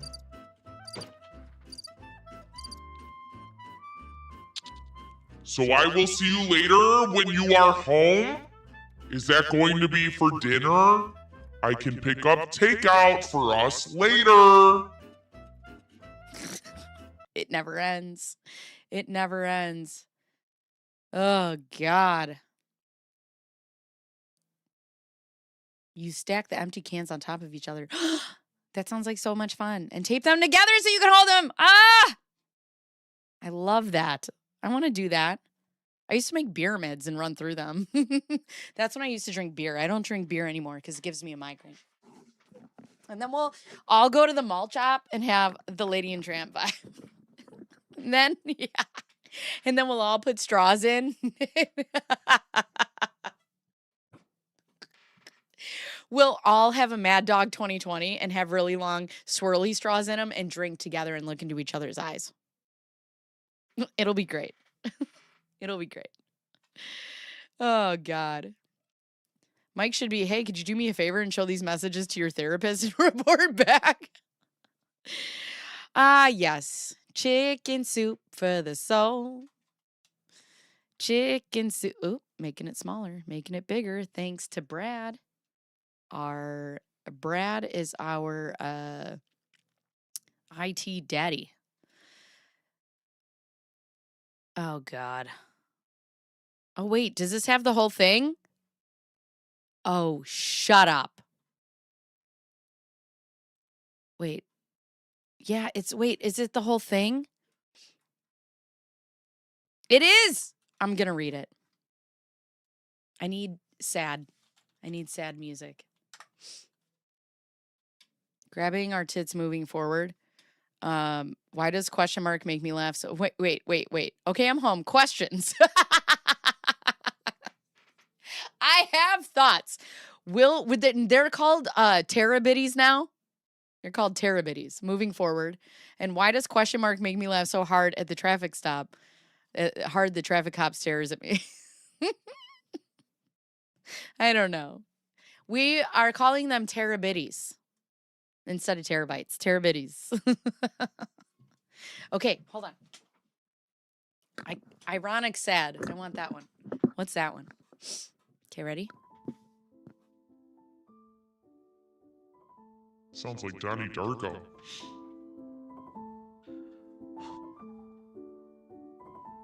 I gotta get method acting. December 30th, 2016. Seat 22H. Non-stop! San Francisco to Reykjavik. This just reminds me of my sister. Cynthia. Oh, Cynthia. Jesus died for our Cynthias. Jesus cried. Runaway bride. Julia Roberts. Julia Rob Hurts.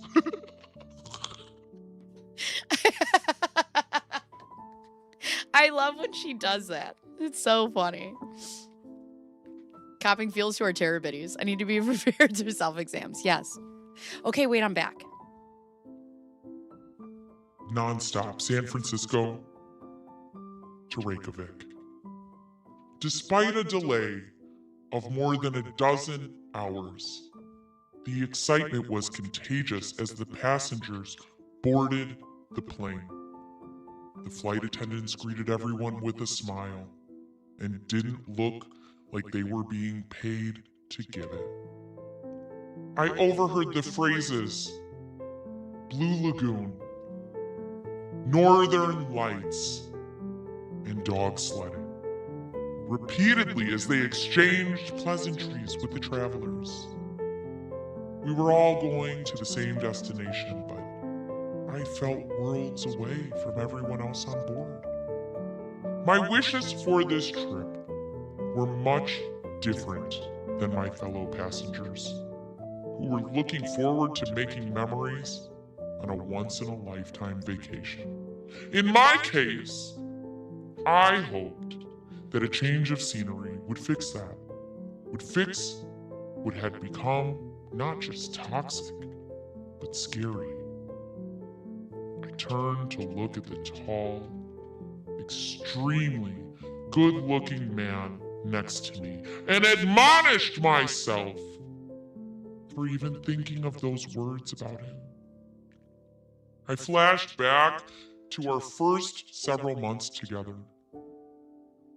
marked by intense physical and emotional chemistry like I had never felt before. He had easily earned the approval of my friends and family. It had felt like a dream, but it had turned into a nightmare. It didn't all happen at once, but gradually, the man who made me feel like I could accomplish anything began to make me doubt myself. He stopped telling me I was beautiful and started to compare me to other women. When I asked him what changed, he turned the tables on me and said that I was to blame for his behavior. When I got defensive and said I was doing nothing differently, he took me by the hand and calmly explained that the point of a partnership is to make each other better.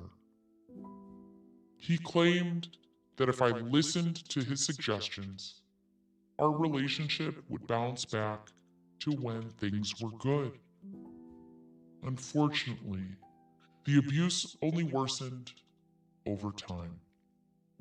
My self-esteem was at an all-time low, and I felt like I needed to look to him for direction. When he said that going to Iceland might improve our relationship, I immediately booked the trip as a Christmas gift. Just before takeoff, I leaned in to take a selfie of us to commemorate the start of the trip. But he grabbed my phone to stop me. I don't want people to know I'm here with you. Okay? On that long flight, cut off from the world, there was no audience. Boyfriend. What? Oh. Wait. What? There was no audience of friends to perform for. We could be our true selves, which for my boyfriend meant being cruel and vindictive. Among his litany of insults was that no one else would want to date me, and that no one, not even my family, could love me as I was. Tears streamed down my face for be thinking of me. What? Tears streamed down my face for be thinking of me? Holy shit. For the entire flight. I'm dumb, haha. And I thought about what those around me must be thinking of me. It was hard not to believe him. Midway through the flight, he stood up to go to the bathroom. He looked down at me, my face red as I continued to sob. You look ugly, he whispered before he walked away. I was 36,000 feet in the air with hundreds of strangers. But I have never felt so low and alone. I was an ocean away from anyone who cared about me. I was lost in my thoughts when a note on a cocktail napkin, held by a disembodied hand, slipped through the space between the two seats in front of me. At first, I didn't want to open it because I was certain it was about my in-flight breakdown, which would only make me feel worse. But curiosity got the better of me. I read it quickly and put it away, terrified he would see it when he returned from the lavatory. Dear girlfriend, I know the Lord had me overhear your conversation to let you know you are a very beautiful young woman that should have a man that makes you cry with wonderful laughter, not bullying. You are being abused, and he will never look at you. He will never love you like you deserve. I'm very concerned about you, and I'm praying for you. Run from him, get help, and protection. He doesn't care what you say, what you think, or do. He is a very sick man and will make you sick if you stay with him. Please take this to heart and get help fast. It was a punch in the gut being told he didn't care about me. It was a wake-up call. He was abusive, even though I just said 4 pages back that we got on here because it was a toxic relationship and I thought it would make it better, but whatever. Who needs congruency when you're writing a story? It was a warning that my life was in danger. It was justification for his comments causing the emotions I displayed. It made me believe I deserved more. It was a reminder that there are good people in the world. I'm not one of them. In the end, just over 100 words written on a cocktail napkin by a complete stranger outweighed the countless acts of physical, verbal, and emotional abuse I experienced with my ex-boyfriend. She left her contact information on one of the first things I did after the breakup was reach out to her. Really, because she said it was your mom. She told me she almost didn't write the note, and that after she passed it to me, she second-guessed her decision. She said she often wondered what had happened to me, and I got to thank her for saving my life. It took time to comprehend what had happened, and keeping it a secret only made it weigh more heavily on me. Even though in other stories I said that my mom knew about the abuse because she could see the marks on my face and my mom did nothing about it. Long after the breakup, as I edited an old photo of myself in a bikini poolside for Throwback Thursday, I realized that I couldn't remember what year it was taken or where. It felt disingenuous to be presenting overly filtered, long forgotten days to the world as if they were the most significant. When in reality, the day I remember the most is December 30th of 2016, when a stranger slipped me a handwritten note on a cocktail napkin on a non-stop flight to Iceland. Judging by my newsfeed, my friends couldn't empathize with difficult times, so I devoured self-help books. Nothing impacted me more than a quote from my favorite author, Brene Brown, who said, "When we have the courage to walk into our story and own it, we get to write the ending." I realized that if I wrote about how a random act of kindness saved my life, it could serve as a reminder to look out for each other.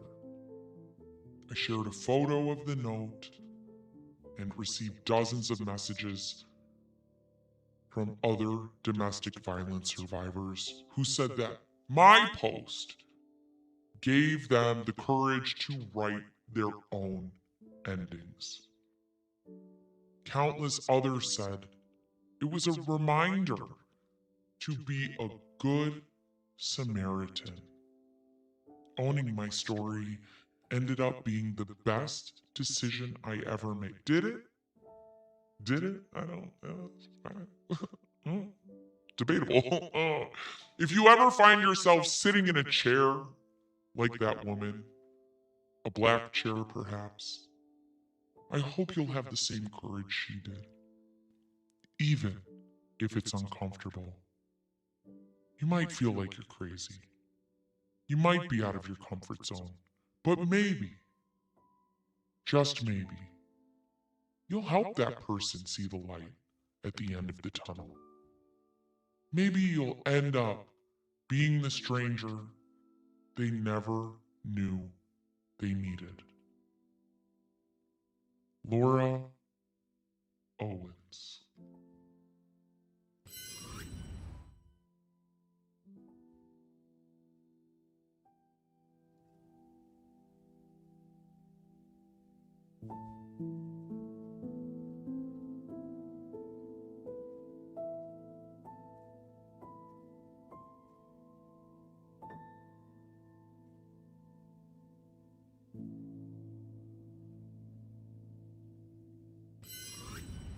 Boom. Anyways.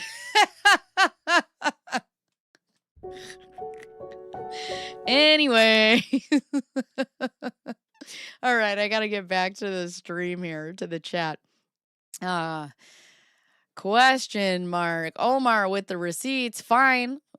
Will we be copping feels of our Terra biddies? Yes. Hot take. Modern day chicken soup for the soul is just TikTok. Checking. Feel no oddities in my Terra biddies. Woohoo. I'm pausing to get a drink and not missing nothing. She thought a vacation would fix a toxic relationship. Do people pay to be a part of these books? Because this is trash. And then, dear diary, they made me the prom queen of Iceland. Oh my God, I have to hide my red pen so I don't edit this as you're reading it. Making each other feel better is a Laura phrase. The music is following your narration. Wait, does this mean she's technically had a paid job? I don't know. Oh my God. Litany of insults, said no one ever. You are reading Laura's text messages at 1.5 because I'm trying to catch up. Oh my God. Bacon, you killed it. What happens when happens in your fantasies about this self fanfic? Wait, what? What's funny is that we've never seen a single text or email of Mike saying anything negative about Laura's appearance, let alone comparing. Right. A disembodied hand? That's creepy. Shakespeare with a skull. Like Thing from the Addams Family is just like, oh God. Never love you like you deserve. Where have I heard that phrase before? No stranger knows what she deserves. I've done a bit of research on Napkin Lady, and she seems like a bit of a bias here. Your ad libs are the highlights. If she's in danger, the stranger would have alerted the flight attendants. Oh God. Does thou knoweth how I'd feeleth? Oh my God. I will never read these stories the same way again. Oh my God. I know. Run far away. And I run so far away. That was so dramatic, the ending. Boom. Oh God. Hi, Charlene. How are you? I can't be convinced unless proof comes out in trial. Forever grateful. She forgot to include the part about telling Mike she was not going to be on the flight. Right. And the fact that she told Mike it was for work. So there's that. Okay, now it's a pee break. Now I gotta pee.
Do not take me with you. Eldrick Odd. That's from my other channel. It's for my OnlyFans. Oh my God. Oh my God. Oh my God. Oh my God. Oh my God. Let's see. Okay, so then we get through this. What else do we have? Exhibit G. This is a civil complaint. Oh, this is about $45,000. Is it Greg? Oh, yeah, this is against Greg. Peeing my pants. I'm glad you're peeing your own pants, honestly. So this was about the money she wanted from Greg. Here's, again, fake medical documentation. Here's messages from Greg. Here's her. More messages from Greg. We have gone into Greg in detail. So if you want to see those, go back in my playlist a little bit. We've gone through all of these. Let's see what else is there. Good news, friends. We're on page 109 of 515. So there's that. These are Greg Gillespie text messages. We have gone through that in great detail. So here is then plaintiff's attorney's information.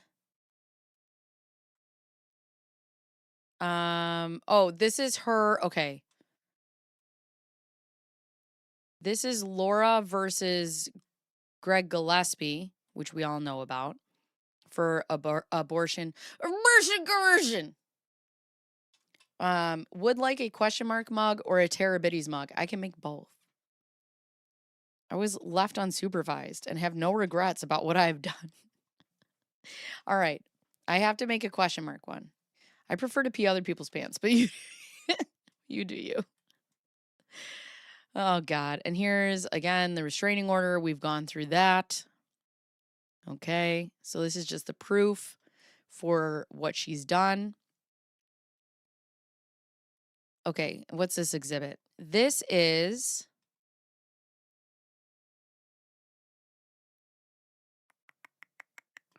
Clayton Eckerd.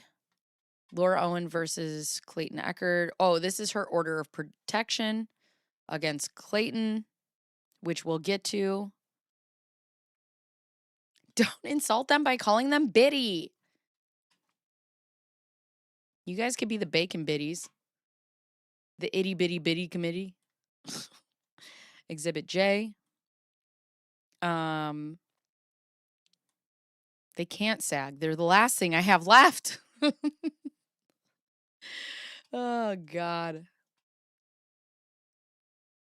I have listened to so many different takes on Low, and she is rotten. Yes, to the core. All right, these aren't in here. Okay, great. Okay, what is this?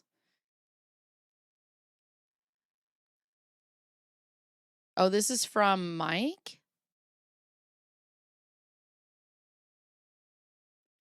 I'm getting nervous because I can't tell what all this bleeding means. I'm sorry you were bedridden all day. Oh, and then she's like, what if it's twins? I wish I could take all your pain and hurt today away. This is hiking. Oh, this is about when she was harassing him during the anniversary of his dad passing away. Itty Bitty Kitty Committee. I love that. That's so cute. Spots of blood. So here's more spotting. What does that mean? Like spots of blood. What does that mean? I don't know. 20 T-Bitty Terabitty Committee mugs.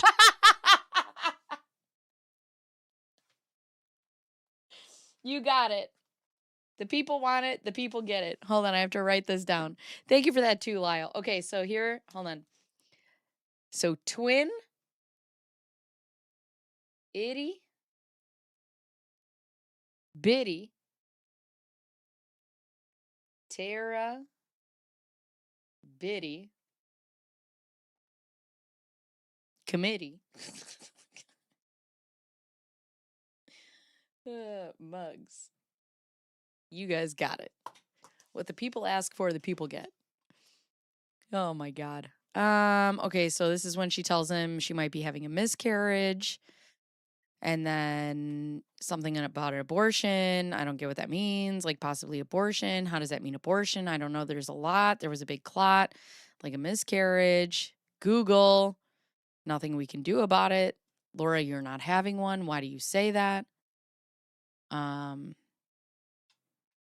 says you would have other symptoms like nausea. I would buy that. All right. My heart is so full today. Yay! We love that. We love love here. We love love.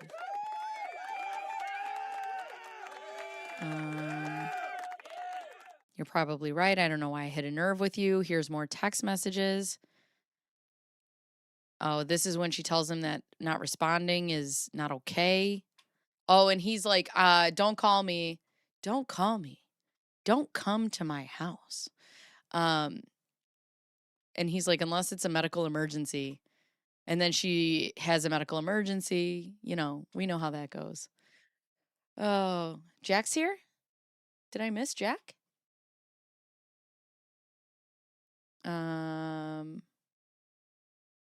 You've just arrived. Where's Jack? I don't see him.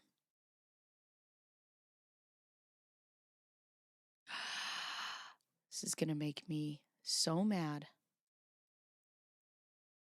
We lost Jack. Jack was here. Now he's not. He's hiding. That's our bacon. Hey. And it's not even Friday. I know. How can she include a fake miscarriage in the DVRO? The audacity of doing this is off the chart. The audacity of everything. Say less. No thanks, MK. Jack, my love. How are you, our Scottish prince? Jack, talk to me, Jack. I know. I turned into low for a second. Jack, where are you? Why are you not answering my 350 text messages? The chat really keeps me going. I love it. I love it. I just love that people listen to me in their ears. I feel like my voice would make people's ears bleed.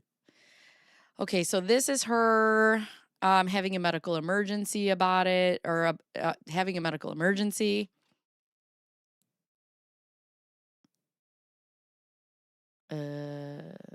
Now she needs to give it more thought. Are you mad at me? Not at all. You doing okay? Thinking about you. Doing really good. How was your Saturday? I had to stay in bed. My parents came over. Our relationship is going to be together, okay together, regardless of if we miscarry or abort, right? Our relationship will be all good. I can't tell what this bleeding means. I'll stop doing research. Then she talks about twins. He blocked you and said you blocked him. Who? Jack, you can't block me.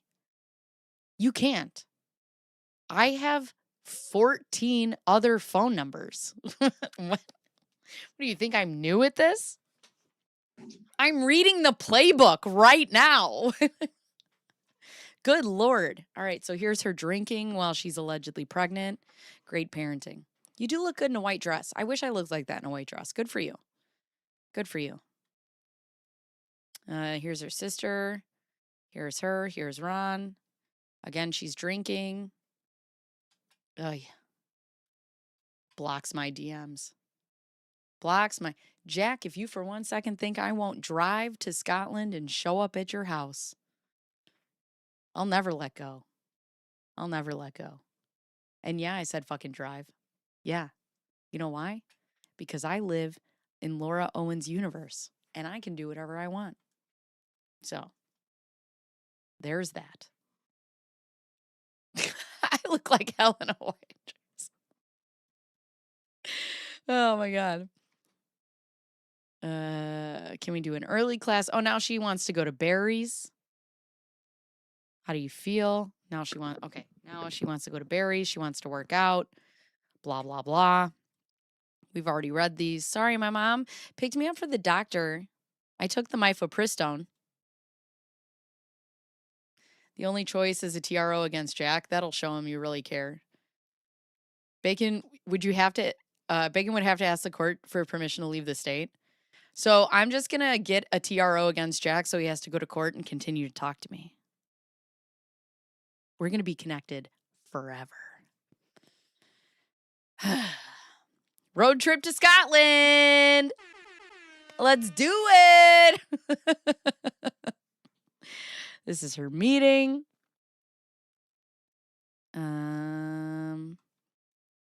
So here, when do you want me to take the misoprostol? Why don't you just take it according to the directions? Oh. Tossing keys. You're staying with me to the rest of the weekend on the way. Yes. Who's going with you? Sarah and my mom. Okay. I'll have the doctor's appointment. Does anyone have Omar? Omar's on my side. Omar's on my side. We got him on retainer, bro. Evil owl fires flame.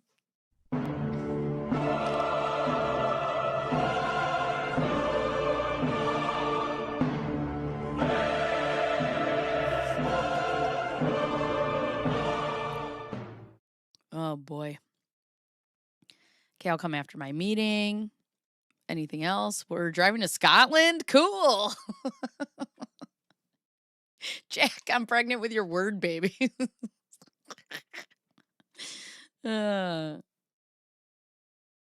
Sausage Fest?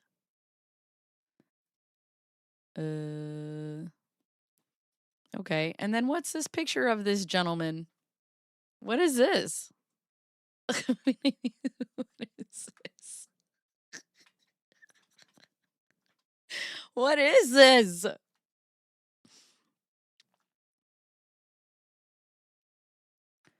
Ugh. Okay. How are you doing? Oops. It's done. I'm tired. The fuck? The woo? Oh, I don't regret it. What time will I see you? Like 3. Here's her proof when this meeting is over. Okay. So now she had the abortion. It's you? RJ, it's a picture of you. Oh, God. All right. Here, tossing keys. This is repetitive. We just saw this. Okay. Not feeling so great. This is still her talking about. This statement is my favorite. You don't do that to someone who aborted your kids a week ago. Oh, God. All right. So she had her abortions. Here's her proof again from Planned Parenthood that she's not a parent. Got it. All right. You were committed to our relationship. Yes. Same answer I've given this entire time. Okay, now she's. Guys, what just happened?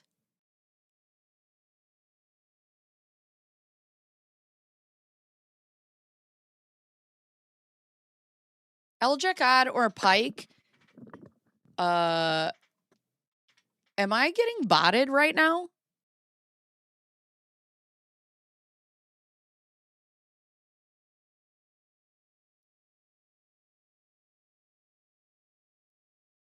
Is anybody seeing the concurrent viewers?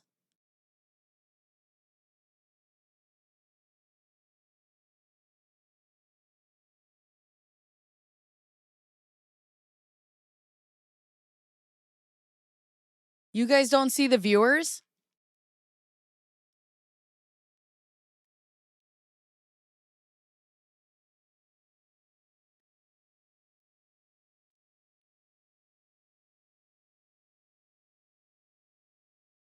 In my chat, it just said 1,300.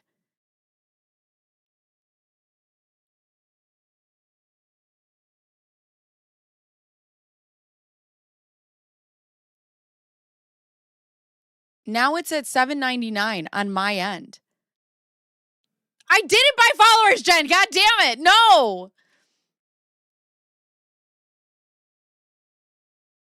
It doesn't say I was rated. Now it's at 772. What just happened? I don't know. Well, anyways, okay. If you guys are new here, my name is Bacon Bears. Welcome. Okay. I don't know what just happened, but I was at 1,300 for a minute. Greg?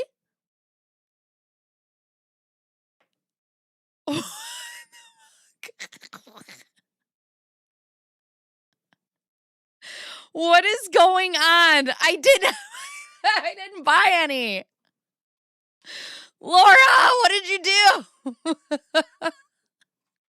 Okay, if you're new here, my name is Bacon Bears. This is called That's My Opinion. I do stupid shit on the internet. Sometimes we talk about true crime. Please like and subscribe.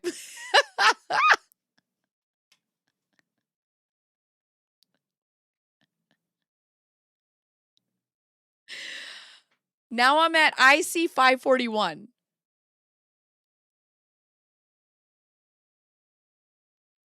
I don't know what's happening. See if they appear on the VOD stats later.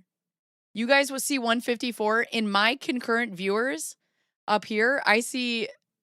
Okay, now I see 194. What is happening? Gregory Archibald Gillespie. What are you doing to my stream? Oh, God. All right, whatever. Anyways, here's what I'm going to tell you. If you're new here, please like and subscribe. We're fun. We have a good time. Everyone came for the jugs. I'll tell you, what a way to be dressed on a day that I had 1,300 in my chat. I think somebody botted me. Archibald. No, it's not real. I don't know. I just made up a middle name. Okay, anyways, whatever. If you guys are new, if there's anybody new in the chat and you haven't considered subscribing, my name is Bacon Bears or my name is Amber. This is called That's My Opinion. I go live here almost every day. We talk about true crime. Right now we're in a deep dive of a case because I think that's what we do now is just deep dives of cases and we never let them go because we are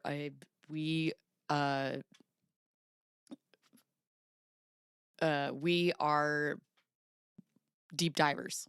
We are dogs with a bone. I assume a runaway bot farm landed. Yeah, I don't know what's going on. Okay, anyways. But are you committed to our relationship?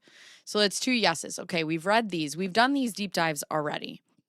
And then she's worried that he's going to switch his mind after she has the abortion. Great. Wild. Either botted or a weird channel push? I guess. Yeah, I don't know. But I thought, like, if you got botted, you would see them in the chat. I swear to God on my life, I did not just purchase fucking views. What a funny thing to happen, though, when I pull that up on the screen. Holy shit. Yeah, it says my views right now are at 5,000. But my concurrent viewers now are 159.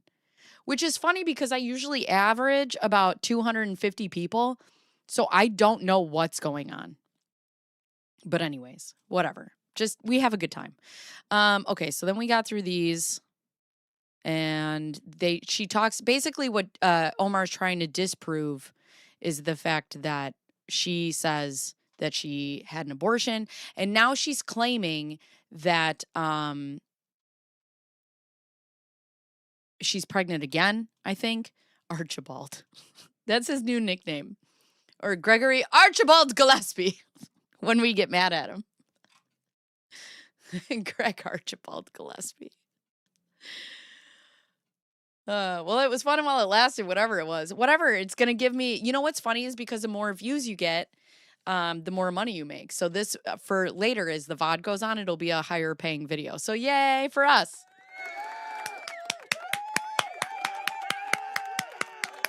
Yay for us. Apparently, we need to show the Terabitties more often. Okay, let's get through this. Because, okay, so here's Exhibit R. That's how far they are in here. Exhibit R. So this is Laura Owens versus Clayton. We will get there. We haven't deep dove into his stuff yet. Here's about the medical records. My work wife. I love you. I hope you are well. They need to like the stream for real. Like the stream. Go down and hit that little thumbs up. Oh, here's where she explains that she has ovarian cancer, even though she said on the stand she's never claimed that she's had ovarian cancer. Here's about her pregnancy. So there's that. Yesterday, you had ovary and oophorectomy, she claims. Here is the HCG quantitative test. Guys, when it jumped to 1,300, I was like, who the fuck be watching me? Who be Who? But awesome. Hello. Okay, so here's more, let's see, HCG stuff. Okay, great. Hello, Laura. Here's your online portal. Stage 1 ovarian cancer, where she's trying to tell him that she has ovarian cancer. Here's from Planned Parenthood, where she has whatever this is. Patient does not desire pregnancy. Okay. No history of ectopic or tubal pregnancy and ectopic pregnancy. What is this? This is her Planned Parenthood. Again, patient had aspiration abortion. All of Laura's aliases tuned in. Hi, nice to meet you. Stage 1 is a real cancer. Oh my God, read the doctor's notes again. Basically, all it says is, I hope your boyfriend supports you. And I hope you dance. I hope you dance. Okay. Microculture, urine random. What's this? Oh. KSSDO. Arts and Crafts by Laura. I know of 2 reasons the views jumped.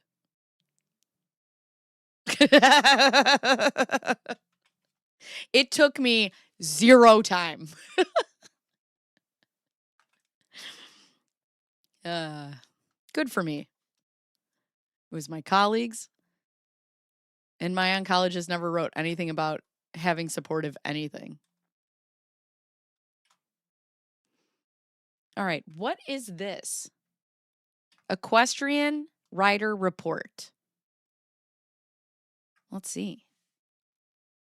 Adult amateur hunter, 18 to 35 years. 600. All right, to go in. All right, so this is when she was doing the equestrian jumping.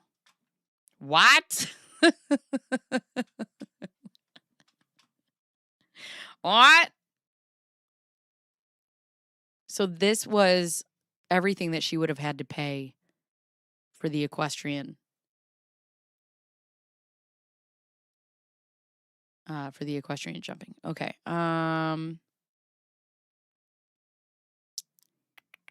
Man, this is a lot of papers about equestrian stuff.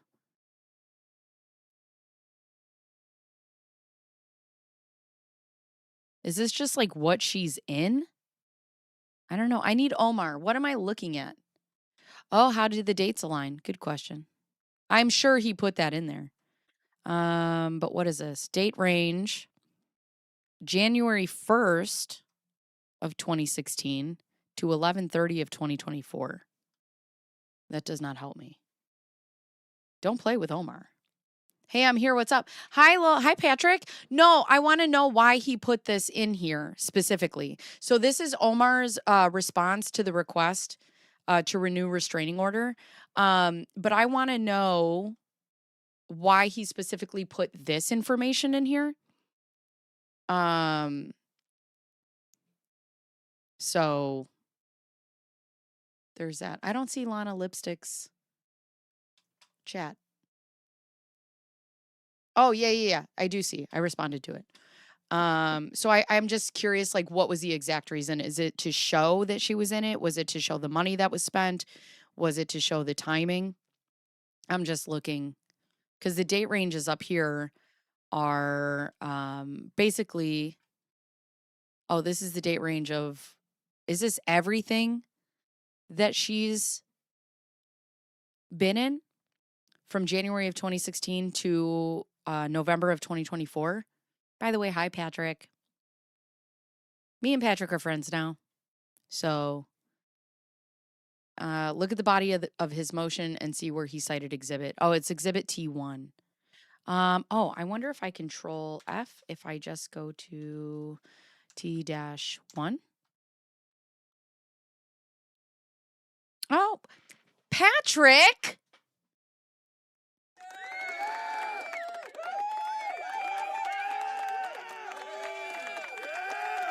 Patrick, you're so smart. See, if you do control F, you can type in stuff and then, So, notably, as Owens insisted, she was suffering all these grave conditions, high risk twin pregnancy, multiple miscarriages, repeated abortions, and cancer. She continued to engage in strenuous activities. For example, during this period, she was competing in equestrian jumping events, exhibits T1 and T2. Okay. Yes, lawyered. Boom.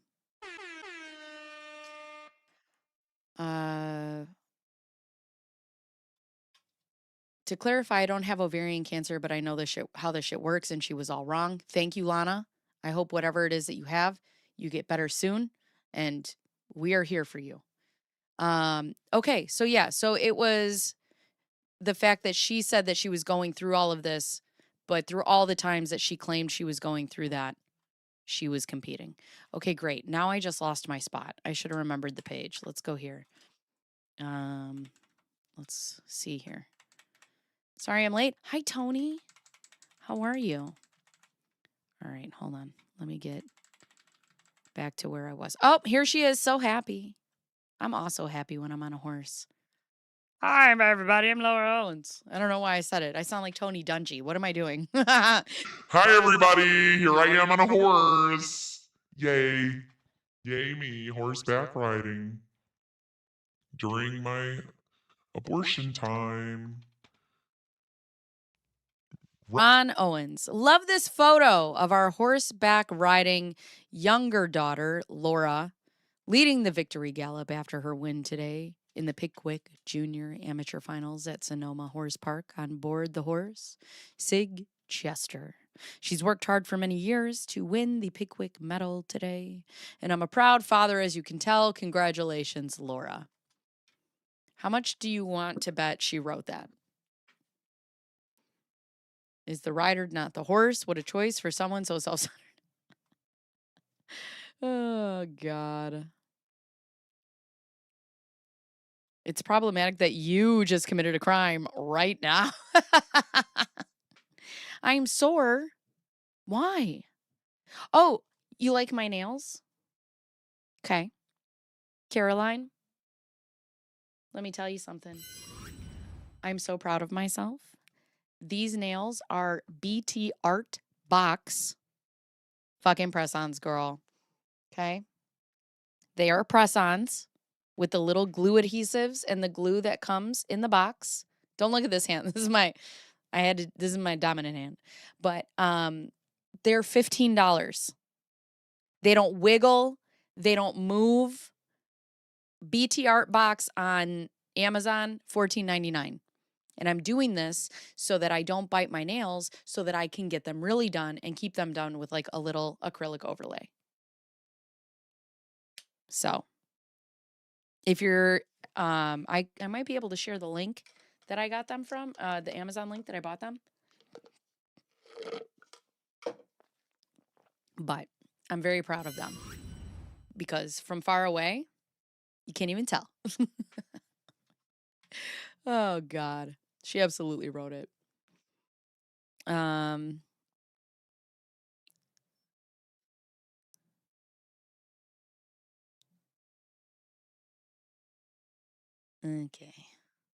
Oh, jump scare. Okay. All right. Here she is. What's she doing here? Holding a medal, holding her little ribbons. Okay, great. Okay, great. Stephen or Rebecca versus 12-year-olds.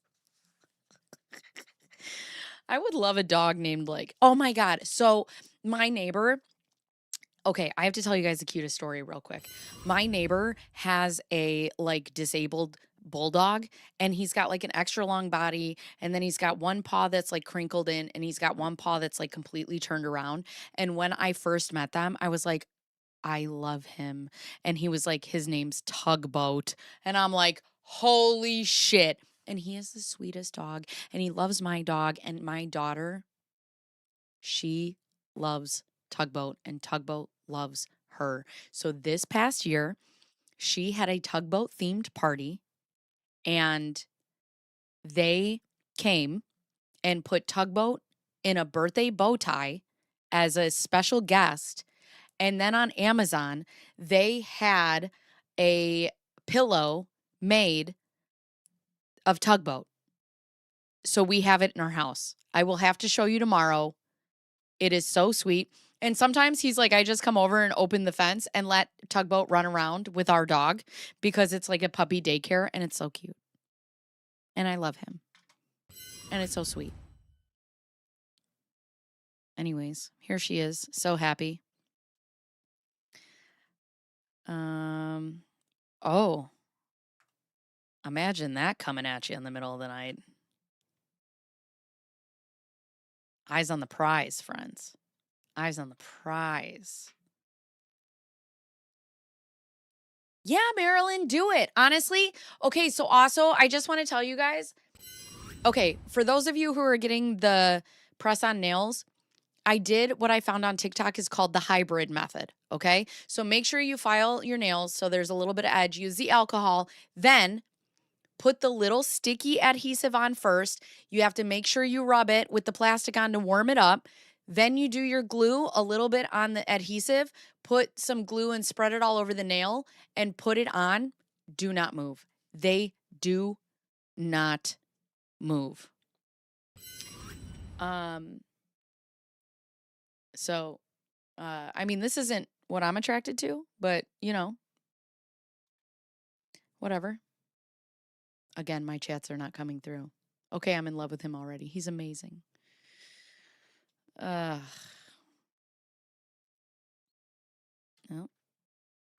She looks different in every single photo. She looks so different here than she does here. She looks pretty here.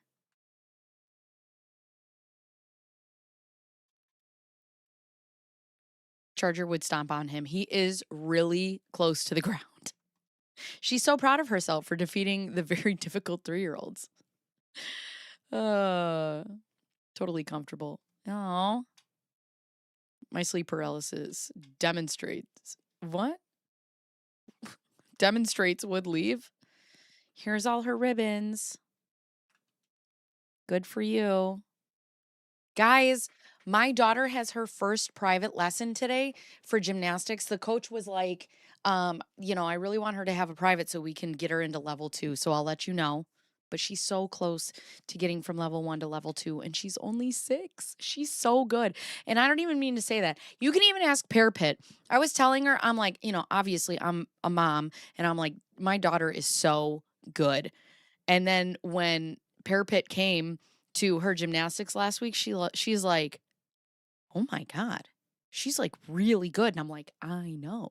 Like, usually you're like, yeah, my kid's so good. But I'm like, no, like, she's really good. Like, I could really see her going places with gymnastics. I'm so proud of her. Horse show time. Okay. Here she is again. Right? This is a pretty horse. Flanks, strength, flexibility, and overall good for you. Yeah, and it builds her confidence too. Elsby, hi. But in the spilled tea, I call it the comment about Gavin Newsom.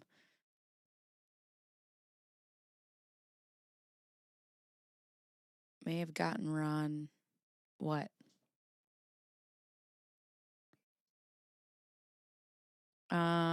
Okay, here's the Pickwick Finals where she wins. I love how they do this on the horses too. They braid their manes.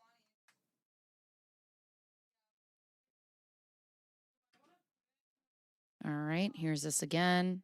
Here's her horse. This is the picture that she sent to Mike, wasn't it? Where she's like, hey, do you want to come riding horses? Or is that, oh no, that was it Clayton that she was trying to ride horses? As the skills get harder, I can confirm that she is amazing.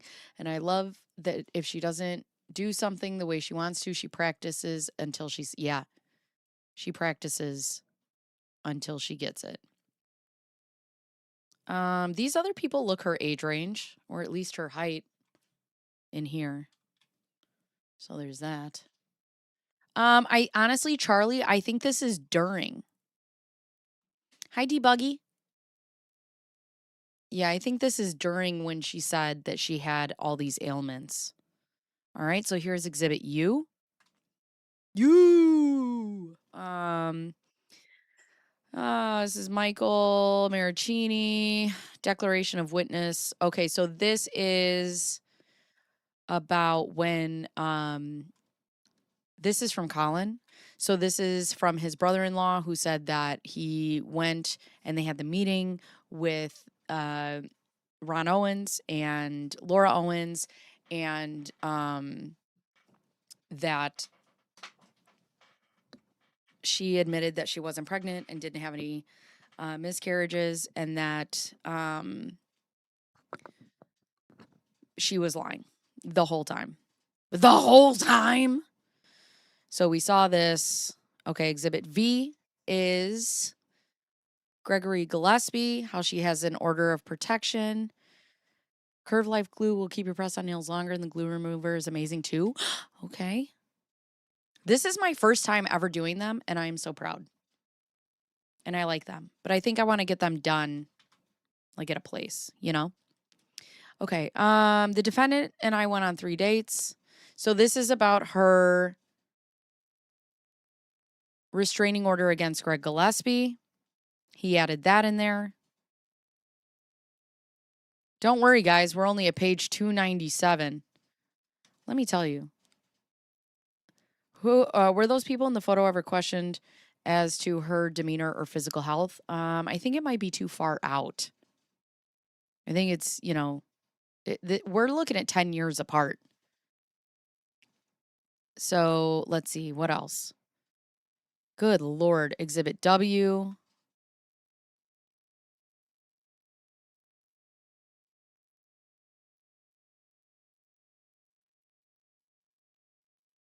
Oh, she's talking about been with the horses. She wants to make sure she's on the same page. Okay, great. Hello, walking downstairs. Did you meet with them? Mike, I love you so much. You know, that's a question that I want to ask Mike. Oh, I don't have my notepad down here. I want to ask Mike if he did ever tell her that he loved her.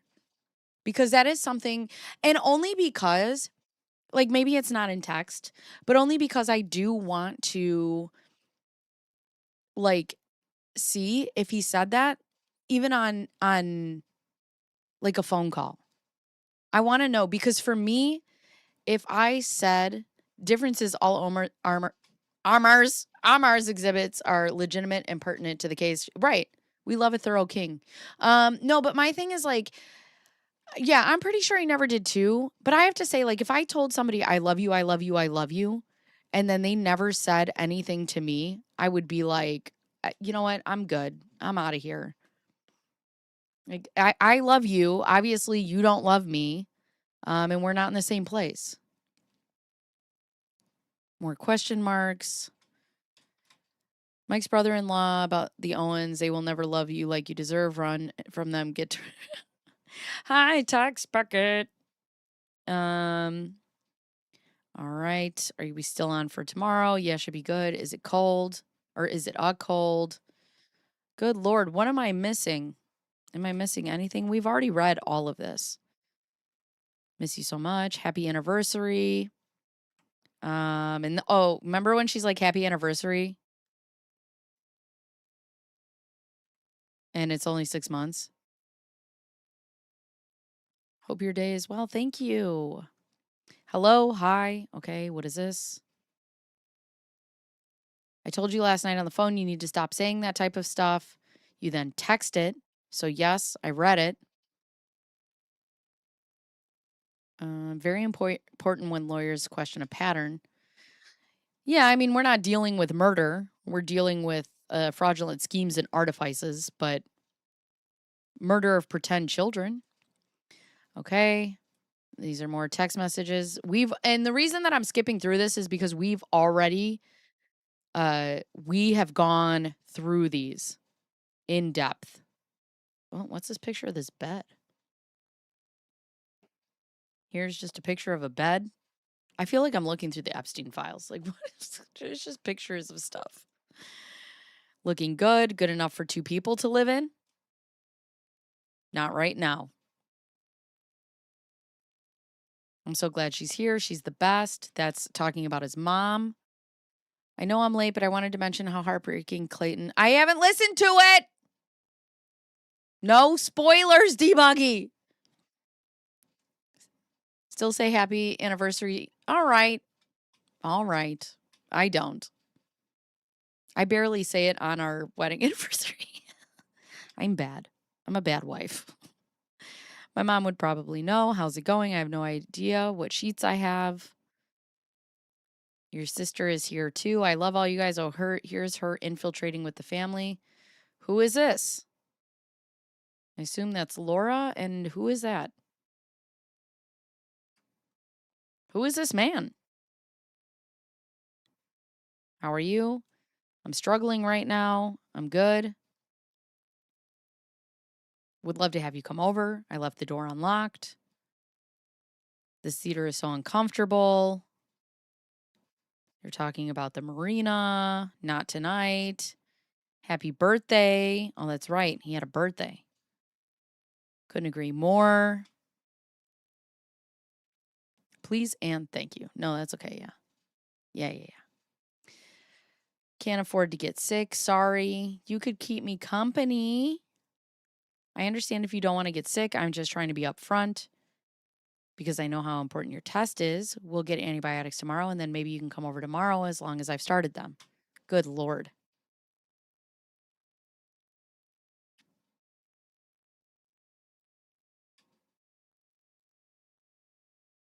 I feel drunk. Oh, no.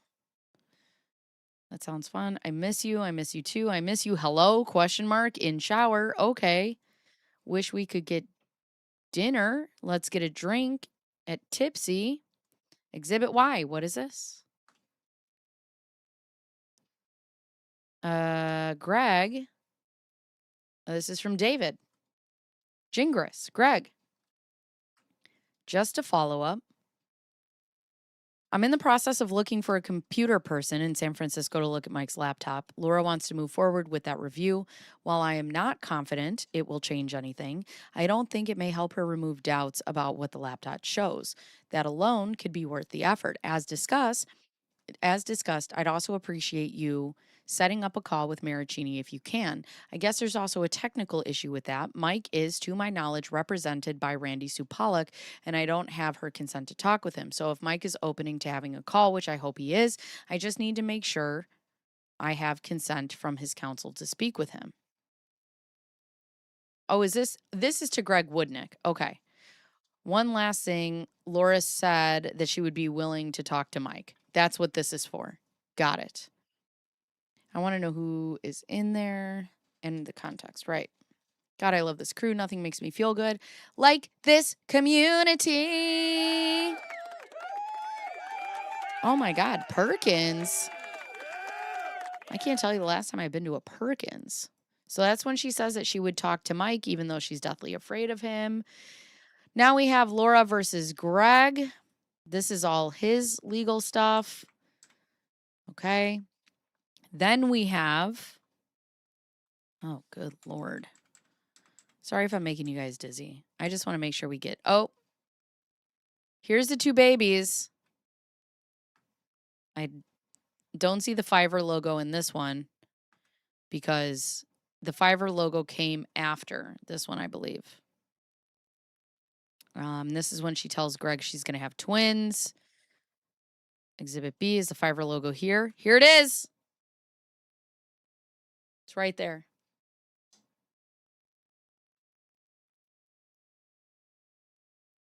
Yeah, it's in this one. I don't see it in the other one. I don't see it in this one. It might be, but this one's a little blurry. But in this one, I definitely see it. It's right here. That is so funny. And you know what I love? I love that it was Dave and Megan, who she probably loathes. That's it. You see it in both? See? So, because I think once you see it, you can't unsee it. Here's the thing.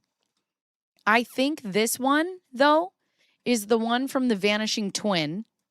And then I think this one, when he caught her, this is the one with the Fiverr logo. Plan B. Hi, Wanda. How are you? So I just think she put it in. Once you see it, you can't unsee it. My eyes. My eyes. Exhibit C. Here is the... Hi, Uncle Joe. Here's when she talks to Uncle Joe about how she would date if he just stopped. I'll have to catch up. Hi, Sheebs. Laura, what's the update? Oh, this is the famous shh, shh from Uncle Joe. Shh,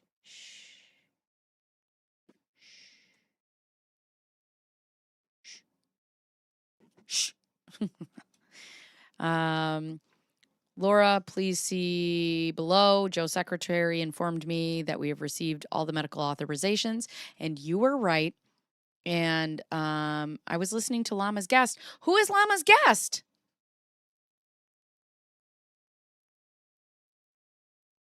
Oh no, if I don't have my contacts in. Who did Llama have on? That's so fun. I love guests. They're so fun.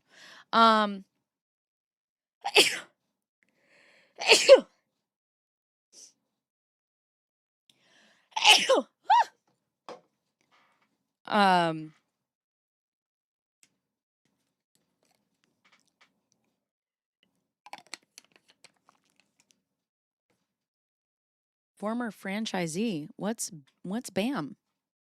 Thank you for the bless yous. I appreciate you. So here we have Allison Cordova, who wasn't working there at the time. And here is her where she says that she, thank you guys. Oh, the bricks. I know nothing about that. I know nothing about that. So, right to seek independent legal. Oh, so here's where she says that she has Joe Cotchett, Miss Bauman. Here's her letter to Greg's lawyer. We went through that in the Greg Gillespie debacle. Good Lord. All right. And here's going to come the fact that, whoa. All right, here's the Clayton stuff. What is this? What haven't we seen in the Mike case? So here's the Clayton case. This is the paternity papers. The Bricks and Minifix case is crazy. I don't know anything about that. Listen, you know what I've decided too? Because I was listening to stuff about Mackenzie Shirilla. I'm like, after this, I don't care how old stuff is. If I have full FOIAs, we're going to dive. We're going to dive straight in to the rabbit holes. We're just going to go. Got my popcorn. I don't know if I'm in it. So don't get your hopes up. I don't know if anybody watched it. Oh, Pear Pit is in here. Pear Pit, did you watch it? Am I not in it? I feel like she would tell me if I was. So I guess I'm not. Boo hiss, tomato, tomato. All right. Sorry this is boring, guys. I want to make sure that we get through this, okay? Oy. What is this? Exhibit A, Modern Law, family attorneys. Here's a GoFundMe for $8,000. Woodnick Law for Clayton Eckerd. Illegal Eagle. I've never really watched him either. I've tuned into his stuff, but then I've had to I haven't sat down and watched it. I should. So this is more about Clayton. You're never boring, Bacon. You're so sweet. Oh yes. Oh yes. This is where she molests her belly for 2 hours. We did in fact watch that, and we all rubbed our bellies, and it was cute. We all did it together. Okay, so we have that. I love that he also put screenshots in here. It's amazing. You want to do the test with no stipulation? What is this? Respondent paid for and engaged in 3 different paternity tests to further disprove this possibility to petitioner in hopes that the medical science would resolve the issue. Nothing would deter her. Also, Omar. Everything comes back to Omar. But I think they used one of Jeff's answers to you. Bummer. Oh well. They reached out to me. That's still a win. A win is a win. A win is a win. Pregnant by him. Okay, great. Exhibit 1. Welcome. Welcome always, Christy. What is this? The Sun. Baby bombshell. Welcome to members. Enjoy your perks. Bachelor Clayton Eckerd's ex-fling, it's doing a lot of heavy lifting there, claims she is no longer pregnant after demanding he take a paternity test in court. Here he is again. Sha-na-na-na. Here he is again. Na-na-na-na. Hey, hey, hey. Goodbye. Okay, here's the Sun article. You know what? I've never read this, so let's read this together. Shall we? Let's read it together. All right. Clayton Eckerd's ex-fling has claimed she's no longer pregnant, according to the court docs exclusively obtained by the Sun. Bachelor star was sued in August after an anonymous woman said she was pregnant with his twins. On December 28th, the former Bachelor ex-fling filed a motion to dismiss with prejudice her petition that was initially filed in August to establish paternity, legal decision-making, parenting time, and child support. With prejudice means the case can be dismissed permanently and not be brought back to court. Pregnant with respondent's child, meaning there is no paternity to establish. She continued there is nothing left for this court to adjudicate and that this case should be dismissed. The petitioner further described her current state as not now pregnant. Not now pregnant. Not now pregnant. That man is disgustingly handsome. Is someone punking? Dude, seriously. I don't know what happened. I honestly didn't. That's not how I would spend my money. I have so many other cool things to buy besides fake people. She initially said she expected to give birth to twins on February 14th. There was no explanation given as to what happened. Guess what? We still don't know. Attorney's fees and costs and a virtual evidentiary hearing to hash things out between her and Clayton through the court. The U.S. Sun has reached out to the petitioner for comment. Clayton, for his part, told the U.S. Sun in a statement, "This filing by her was not a surprise to me, as not only is she no longer pregnant, but she was never pregnant at any point in time with my children. My hope is that the judicial system will bring her to justice here soon through exposing the many false accusations that she has made." After publication, the petitioner told the U.S. Sun that she firmly stands by everything. Ugh. She had previously claimed, and she had a positive pregnancy test at one point, which was also documented in court docs and confirmed her pregnancy and was corroborated by a test at a medical facility. The fans have spoken, and they want you to play the honk my meat clip. Where's that? Of me saying honk my meat? Or of him saying honk my meat? Clayton's GoFundMe page is $10,000. The fundraiser was organized by a person named Dave Neal, who said that Clayton can use a little help from friends and family that want a fair legal battle. He also noted that Clayton never wanted to ask for a handout. The exact amount of attorney's fees the Arizona realtor needs to pay has not been indicated online or in court documents. Clayton fights back. Prior to the petitioner filing her motion, when they tell me, I'll tell you. Oh. I don't know where's the honk my meat clip? I think it's on Echo's channel. Is it just the clip? Clayton filed an expedited motion to extend the dismissal date on an inactive calendar since the case was set to be dismissed on February 2nd. He requested in a December 13th filing obtained by the U.S. Sun that an evidentiary hearing be set since at the time he wanted proof from his ex-fling and that she was pregnant since he had not received any proof to date. He argued petitioner was never provided respondent with any substantive proof of her alleged pregnancy, and all paternity tests have indicated there was little to no fetal DNA. He then claimed that she provided a video of a sonogram that appeared to have been stolen from a YouTube video from 7 years ago. He believed that the video showed her pregnant stomach, which he also believed was edited and or depicts petitioner wearing a fake stomach. Oh, it's on Echo's channel. Hi, ADHD. How are you? The TV personality also claimed she has not provided any verified sonogram reports, fetal anatomy scans required at 18 to 22 weeks, sonogram images from various checkups showing the progression of the pregnancy, or any additional medical information that would be typical of the high-risk pregnancy with twins that petitioner is claiming. He also noted that she took the 3 paternity tests, two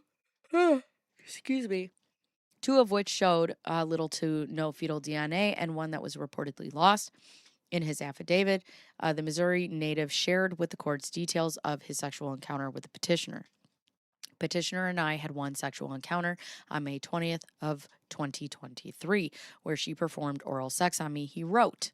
We never had sexual intercourse or engaged in conduct that could lead to conception.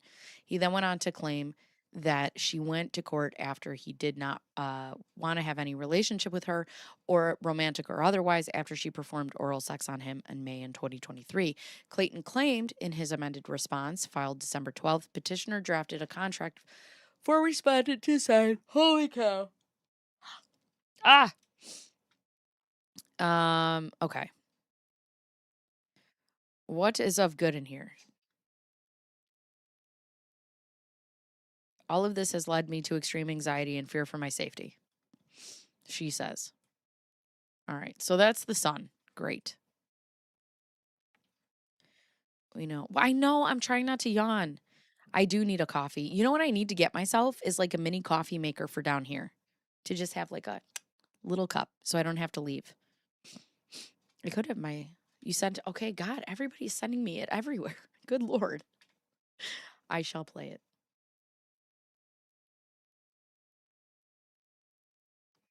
Where are my messages?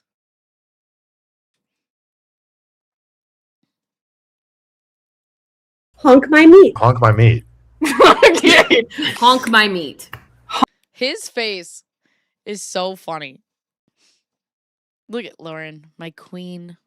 I love you. Okay. I love that it starts with Rachel. Honk my meat. Honk my meat. Honk my meat. I love his like honk.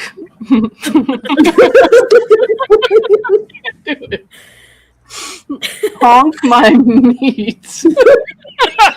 Lauren, you bum. Lauren's a bum. Oh my God. I love that she can't say it. I love his eyebrows in that. He's like, Sit up, shoulders back, and breathe when your lungs are about 50% empty. All right. Listen, I have terrible posture. Terrible posture. So, just so you know. Terrible posture. Okay. Back to the subject at hand. Let's see. Who's calling me? Oh, my sister is.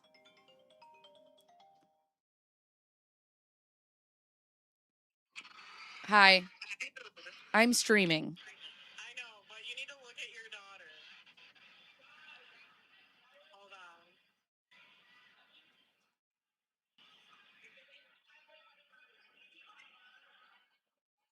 Everyone, it's Pork Chop. Did you get it? Say hi to Pork Chop. No? Hold on. Did you text it to me? Yeah, I sent it to you. Guys, I have to tell you the best story at the end of my stream.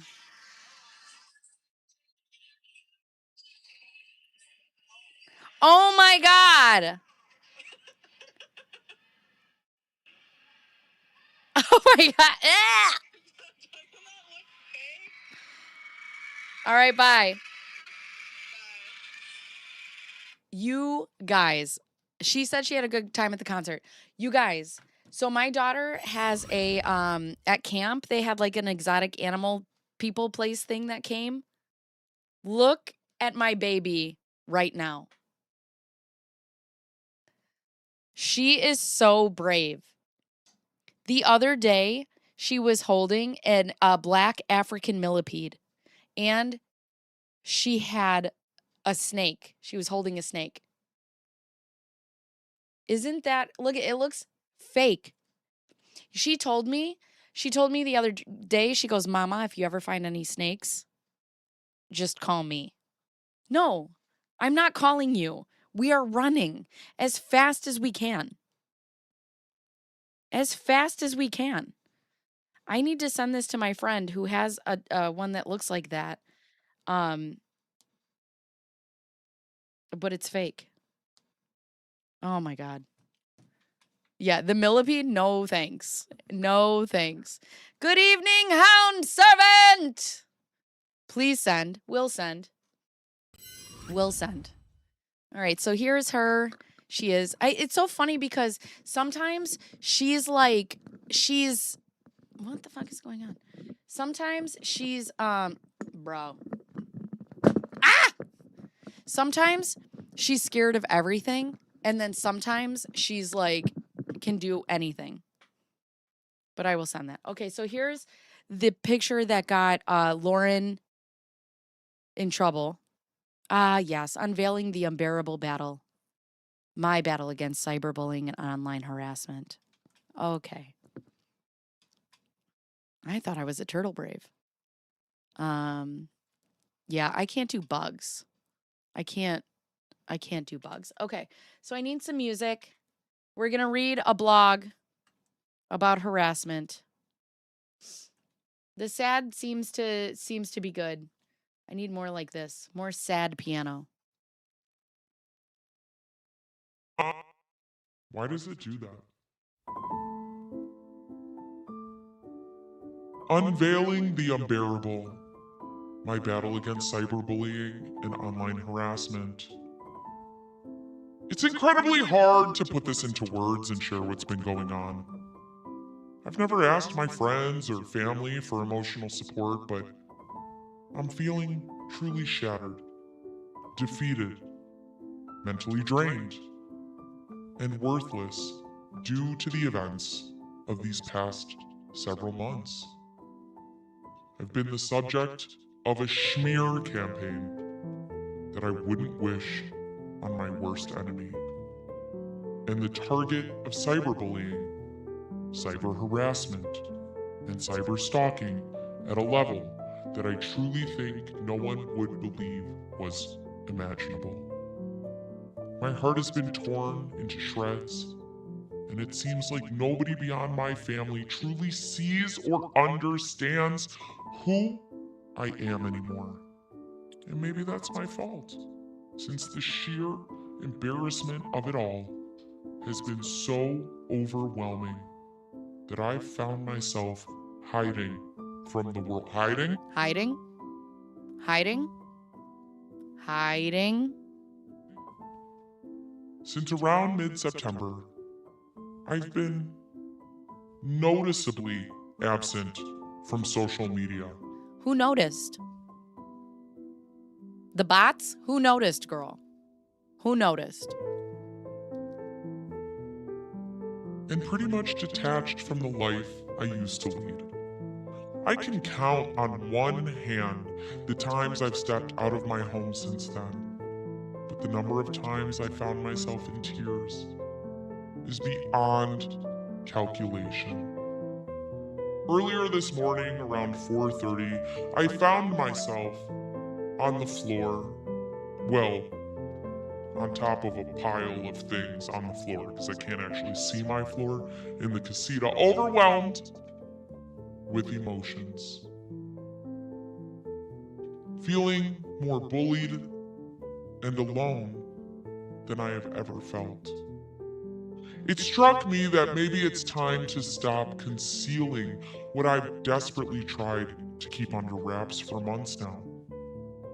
I've come to understand that by not being public about what I'm struggling with, I've made this battle harder for myself. It's now abundantly clear that the only way to stand up to bullies is by confronting them directly. Just like you did with all your cease and desists? Just like you did with fake emails and fake messages? That's confronting them? That's the most passive shit I've ever seen, girl. I know that some of you caught wind of the rumors that I got pregnant by Clayton Eckerd, the star of The Bachelor's season 26. The Bachelor? Did you know The Bachelor? He was The Bachelor. The Bachelor? You know The Bachelor? The Bachelor? Okay. Clayton had briefly been my real estate agent, and during a May evening, our professional dealings turned into something more personal. Following 3 positive pregnancy tests, thank you, Charlie, one taken at home, another at an urgent care center, and the final one done in Clayton's presence, it was evident that I was indeed expecting. Soon after, I discovered I was pregnant with twins, and I knew with 100% certainty that he was the father. Clayton went radio silent when it came time to take a paternity test, despite my persistent requests. 29 times to be exact. At a lab he had selected previously, when he finally responded, he dared me to reach out to the tabloids. A move I knew would compel him. That's not sad. No, I want sad. Sad. Sad. When he finally responded, he dared me to reach out to the tabloids. A move I knew would compel him to comply with the test. Before the news hit the public, I pleaded with the media to keep my identity under wraps, and they agreed.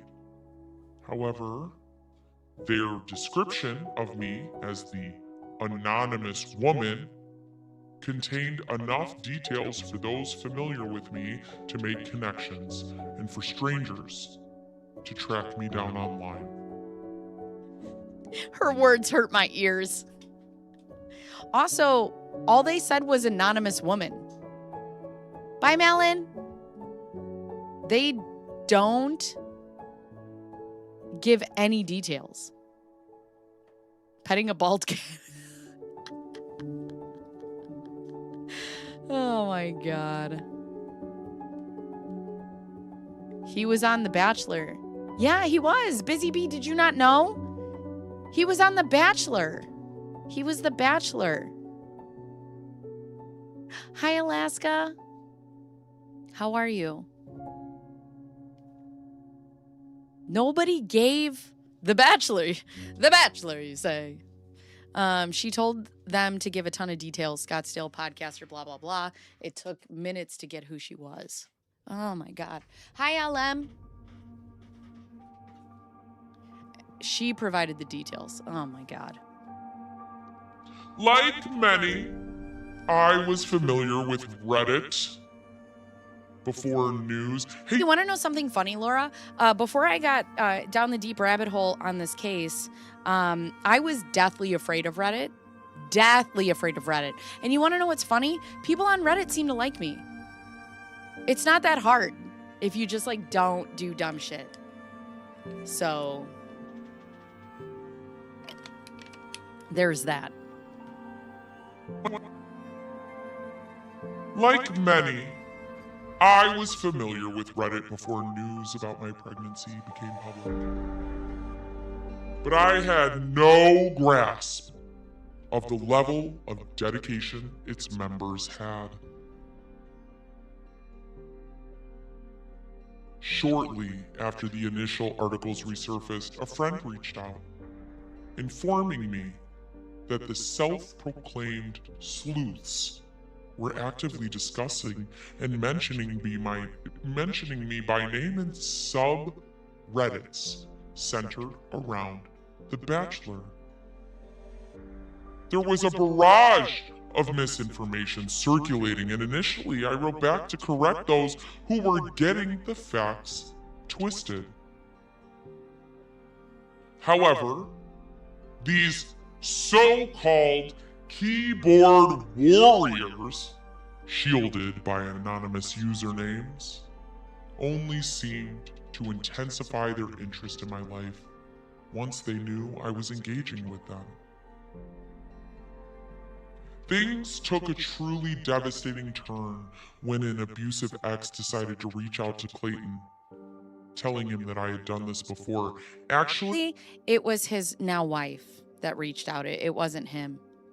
So there's that. She's dumb. Who proclaims that? Me, I'm a sleuth.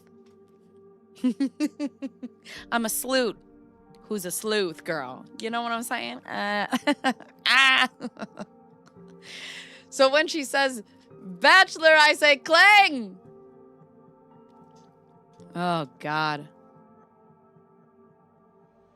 Always getting spanked, girl. Sleuth. I'm a sleuth. That's me. he was referring to 2 prior pregnancies. A part of my life I guarded fiercely. Not just from the wider audience I'm speaking to now, but from everyone. Rather than having a private discussion with me about it, Clayton broke the news to his hundreds of thousands of followers that he didn't have to buy like I do, and Redditors, like relentless detectives, latched on to this snippet of my personal history. They dove deep into my life, tearing through layers I desperately wanted to keep hidden. And truth be told, deservedly so. My life was becoming a mere public spectacle. And it caught the eye of a Bachelor content creator named Dave Neal. All hail and praise, everyone. Dave mention. A major figure on Reddit who has completely turned my world upside down. Our Lord and Savior has blatantly victim shamed me for my reproductive decisions, stating that my life would hold no interest for him if it weren't for 2 prior abortions. The source of this misinformation he's spreading traces back to the 2 men I'd been pregnant by before.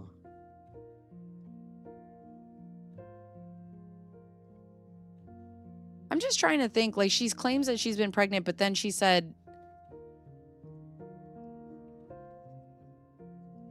no, I was like, did she lie under oath about being pregnant with other people?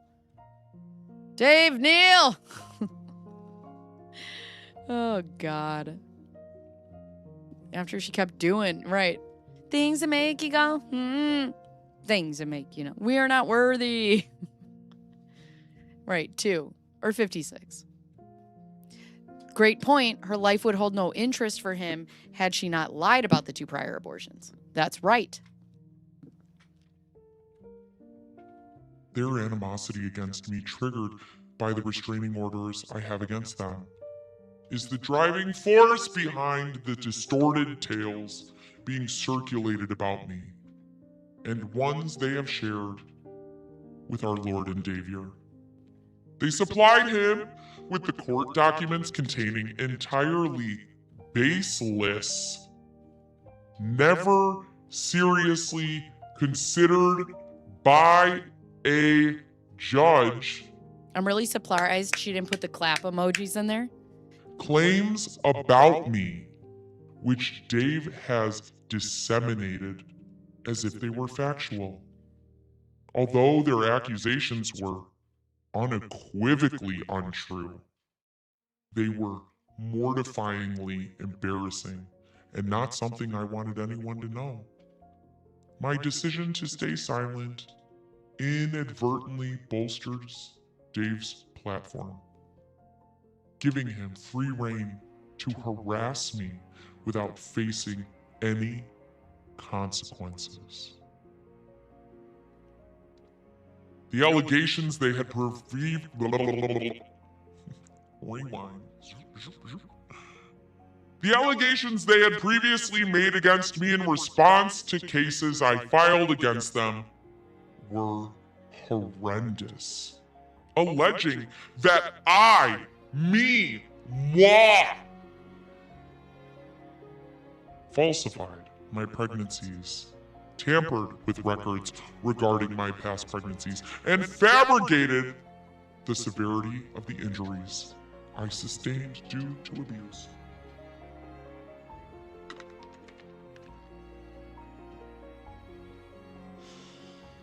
In a desperate effort to get him to stop spreading false and extremely damaging factual information about me, I offered to sign a release to have my previous pregnancy records sent directly to him from my providers.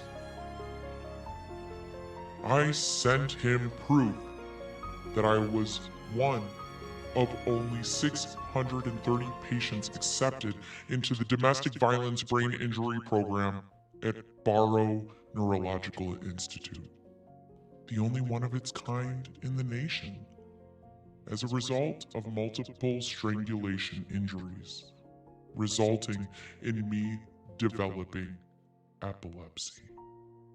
However, I just looked at my life. Charlie, you're Latino?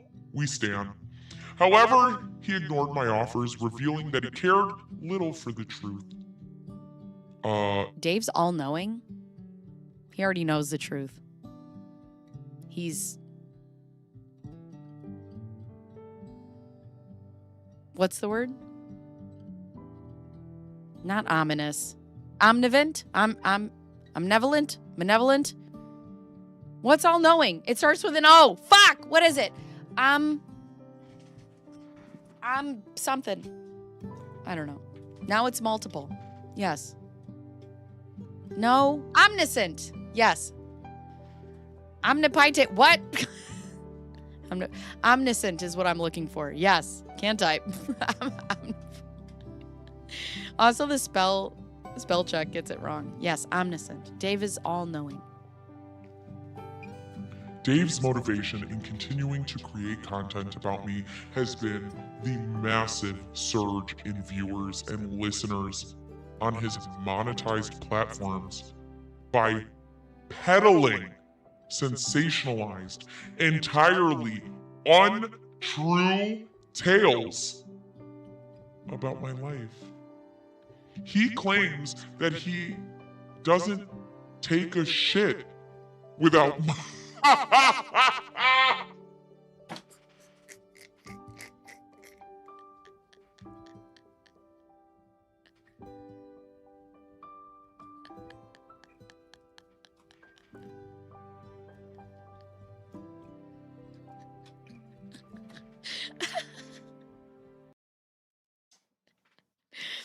Oh, God.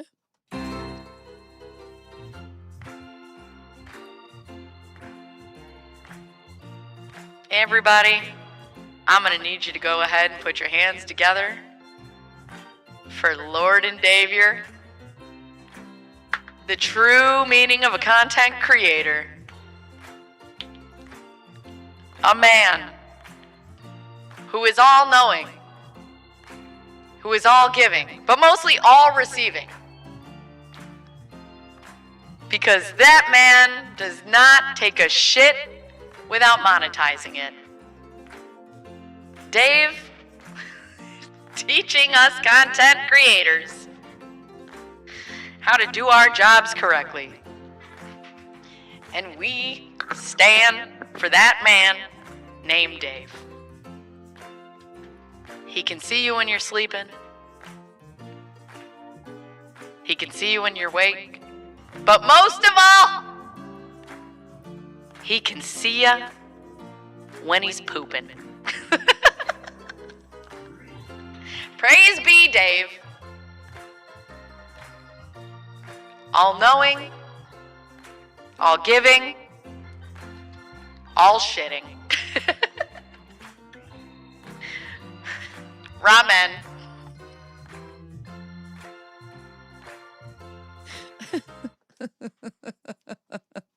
Holidavia. I would frame that and put it over my toilet. Oh my God. I might need a new church after this. May Dave be with you. Oh God. That's so funny.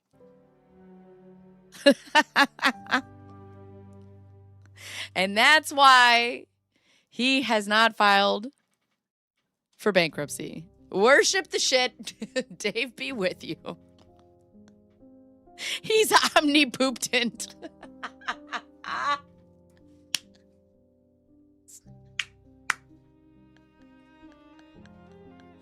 Oh, he's omniregular. Oh my God. I wish I could monetize my shit. I mean, there's OnlyFans. Trust me, girl. I've thought about it. I thought about it. Good Lord.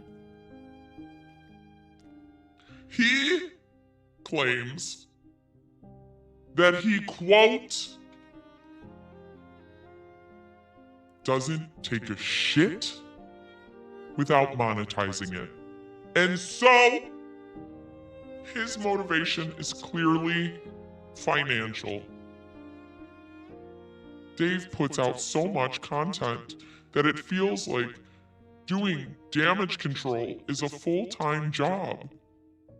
He posts 3 shows, usually one about me, to YouTube and 2 podcasts each a day. Each time,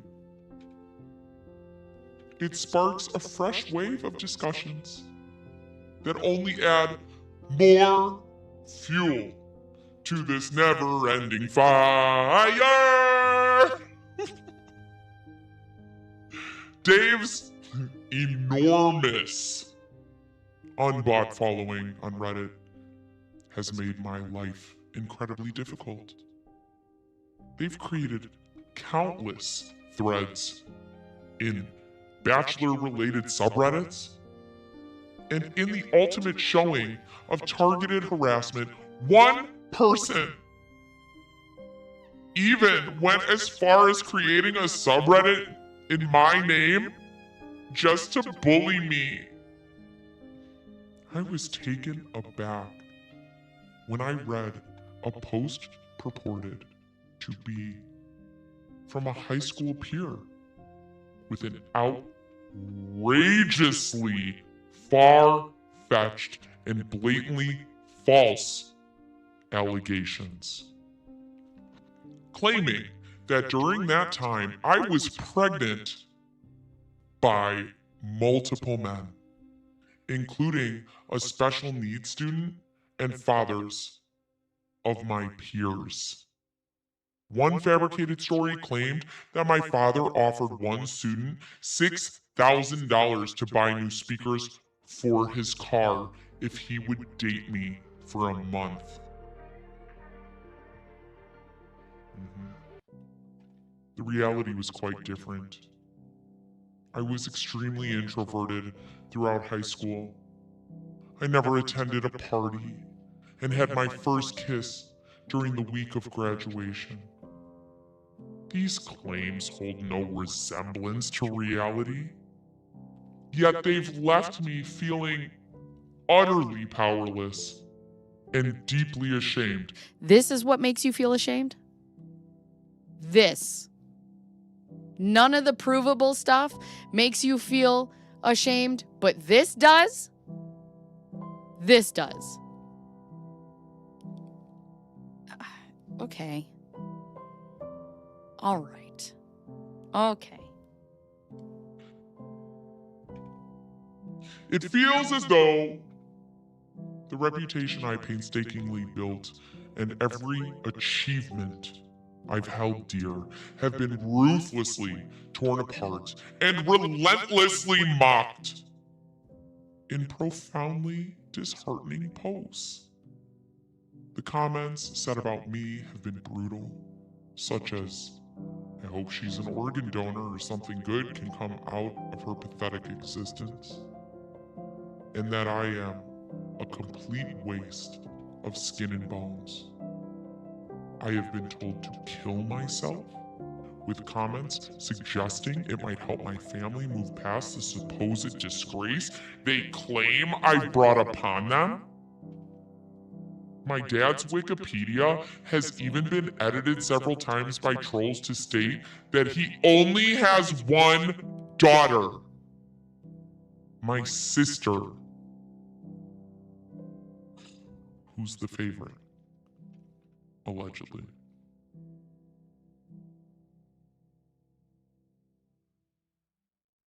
Dave, our Lord and Savior, claims to have only referred to me by Jane Doe. But my...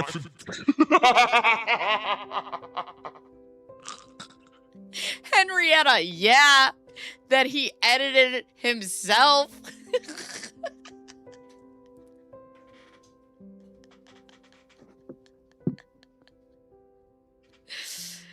You're my pride and joy, honey. But my name has appeared in his content many times. And his fixation on me, because everybody loves me so much, they're just so fixated on me, has reached the level of an obsession.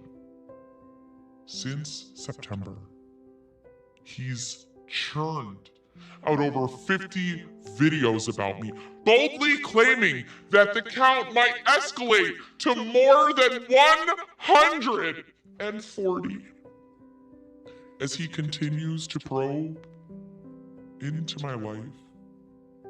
Moreover, he's generated well over 100 hours of podcast content solely focused on me, and actively pursued opportunities to appear on any podcast, offering to fly anywhere in the country to do so because he is so eager to discuss my life through his lens of lies. I know, the level of her ego. It's, ugh. So maybe one daughter is true. I think from this thing called, I've seen a slew of bot comments take over. No, it's not. It wasn't comments, though. There were no comments. There was just a shit ton of people in my stream.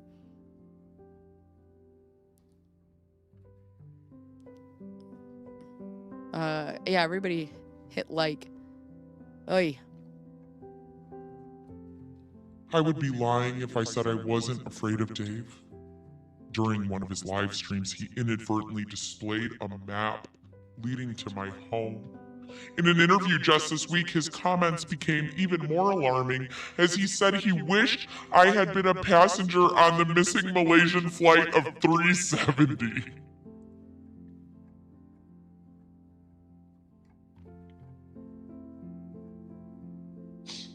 I remember reading this now. It's still funny. adding insult to injury because he's so goddamn funny, he shamelessly exhibited a picture of me in a bra with an exposed pregnant belly during one of his episodes. Right. TLDR, I thought I was going to get famous and then Dave stole my spotlight because everybody wants to listen to him and he's so funny and likable. Ah. When I requested its removal, he callously dismissed my concerns, laughing as he told his audience, bra or no bra, who cares?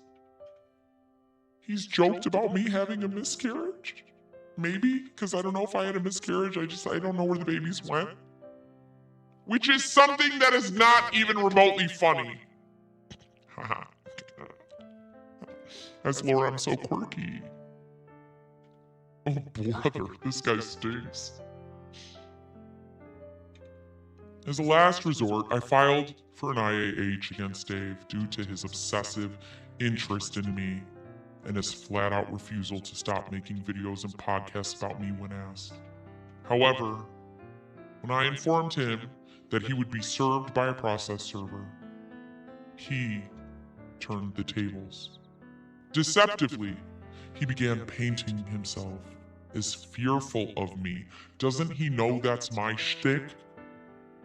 His followers swiftly joined in, spreading these unfounded notions that I might pose a threat. Which I don't pose a threat because I don't actually go after people in person because I'm too much of a keyboard warrior myself and I only hide behind papers. I've been called unhinged an innumerable amount of times, and his followers have posted countless times that I need to be institutionalized.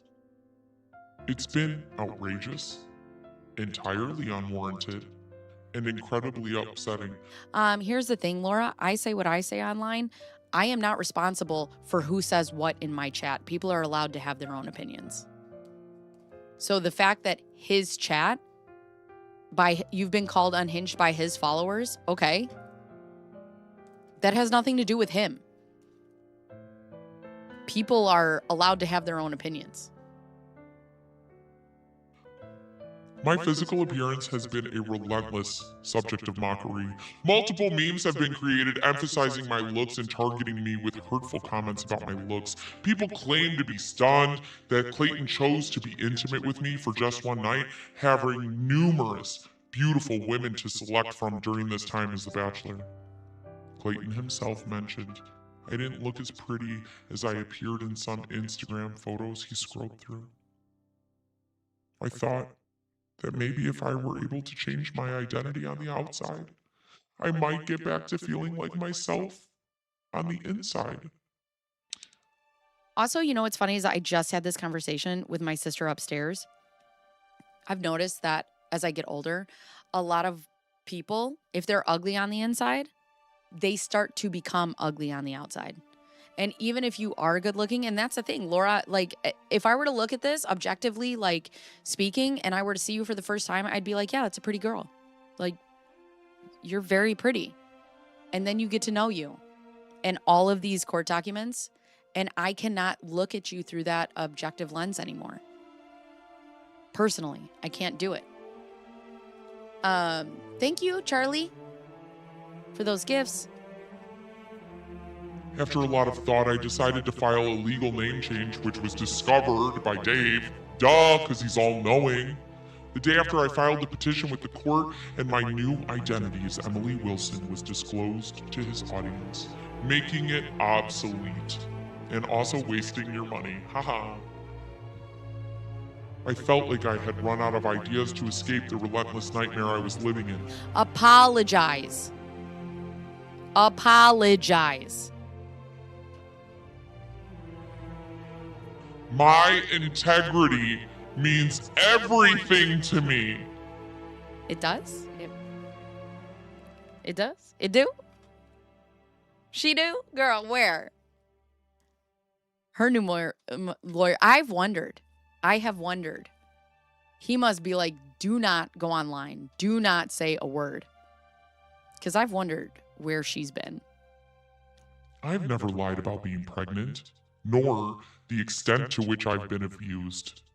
I have medical records to back both of those things up. However, I won't be sharing updates regarding the status of my pregnancy with Clayton. I kindly asked him not to receive congratulations or engage in discussions about Clayton and my pregnancy. Who was congratulating you? Who? Who congratulated you? Your mom? This post is not intended for that purpose. What I can confirm is that I sought an order of protection against him despite my only sending him pregnancy updates. Interestingly, a month later, he obtained an IAH against me. How dare? How dare?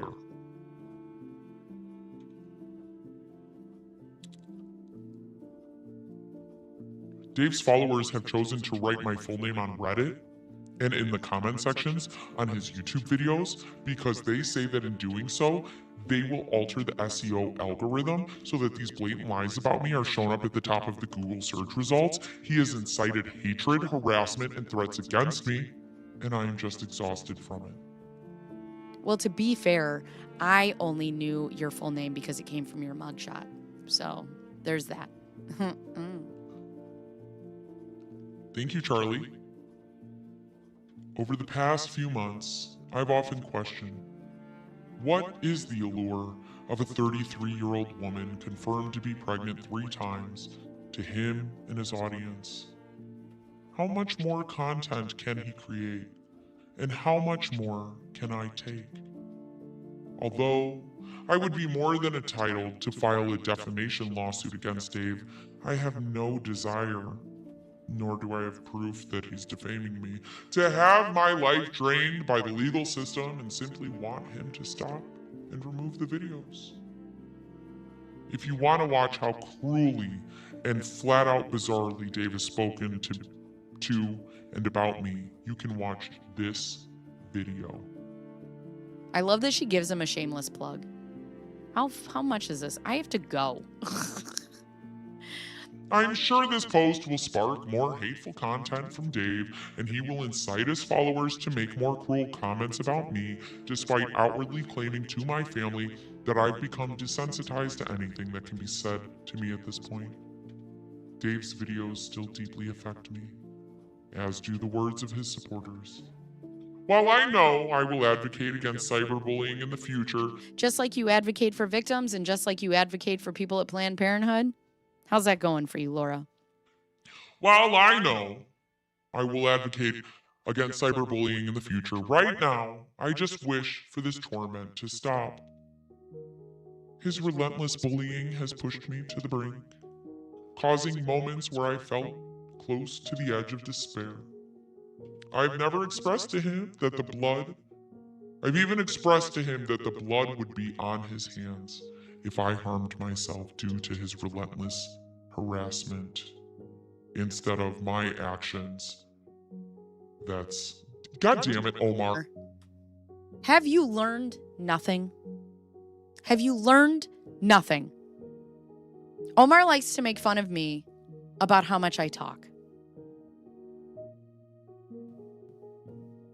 I'm disappointed in you, Omar. Thoroughly disappointed. But it had no impact on him. I just provided him with something else to talk to. Also, this is your fucking request. A response to request. If you weren't so goddamn diligent and you weren't so evidence-based and you weren't such a thorough king, I could move on to something else, Omar. So I blame you. I just provided him with something else to talk about on his shows. And why would he stop talking about me? Spreading misinformation generates profit for him, and that appears to be his sole concern. It's an ongoing struggle to try to rise above the situation. My life has changed after witnessing how cruel people can be, and while I'm a changed person after all of this, How could I not be? I still want to be Laura Owens, not Emily Wilson. I'm anxious about how people might perceive me once I share my story. But holding all of this inside hurts. In the face of relentless cyberbullying, I yearn. The potato yearns for the torment to cease, hoping that someday my story will speak louder than the falsehoods. And the strength I find within will reclaim the identity they sought to shatter. And scene. Good God. All right, what are we on? We're on page 465. Should have seen the unedited version. Ooh, don't threaten me with a good time. Listen. All right. So tomorrow at 11 o'clock. Oh, okay. Wait, I got to turn off the sad ass music. No, I'm a happy bitch. What? Oh. Were you supposed to do, what are you supposed to do on YouTube if not talk? Yeah, I don't know. Yeah, how dare you do your job diligently? Ugh. And just never talk and just crochet. Do it. Do it. Soon I will be, as the world yearns. Soon I will be plan B. Let's see. So, all right. So tomorrow will be, we're on page 465 of Omar's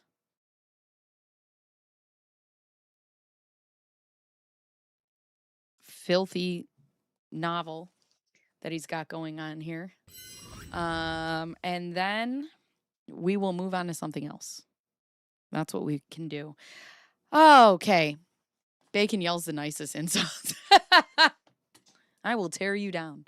I will build you up only to tear you down. Okay, so let me tell you guys a quick story. So yesterday, I get in the car and I'm crying. Pork Chop did have fun last night. I get in the car and I'm crying, right? Because obviously I was having a tough day. So I get in the car and I'm crying. Let me tell you guys a little story, okay? Let me tell you a little bebop about my life before I get out of here. Oh, it's 2:34. God damn it. Okay. One time, my daughter was having wacky, wild hair day and dress up day, okay? And then I sent her to school for wacky, wild, and dress up hair day. She had a bunch of bows, and I put her in a unicorn costume. And then when I get her there, all the teachers look at me and they're like, and I was like, and they were like, did you not read the email that we sent? And I said, you should change the verbiage. I don't read the emails that you sent. And she said, actually, today they had to switch it. It's picture day. It's not wacky, wild hair day and unicorn day or dress up day.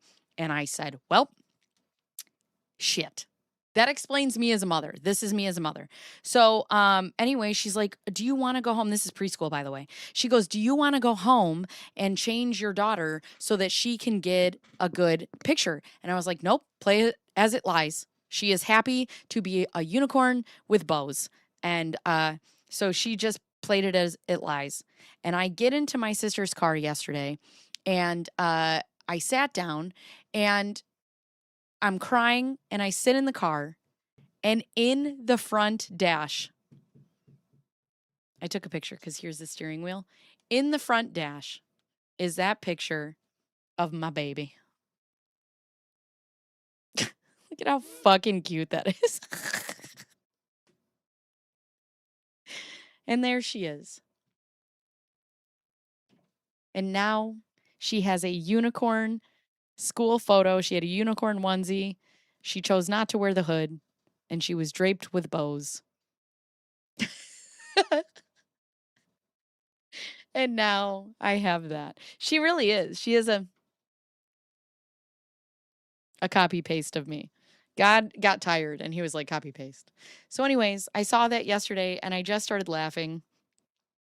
And I was like, just when you think you're a terrible mom, you are. That is a forever picture. I love it so much. I love my baby. You want to see my kids the other day in the morning? I don't usually do this, but I don't care anymore. Look at them. This is them the other morning. My angels. Ugh. You just bite their faces off. Anyways, okay. I love you guys. I will see you tomorrow at 11 o'clock. We will reconvene reading Omar's motions. And what is it, Bruce? Breaking news? What is it?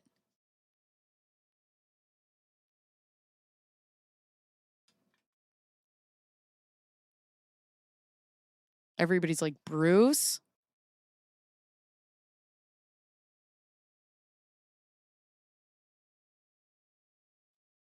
Oh. All right, Bruce. Okay. I have to leave now. You guys are the best. If you are not subscribed already, please consider doing so. What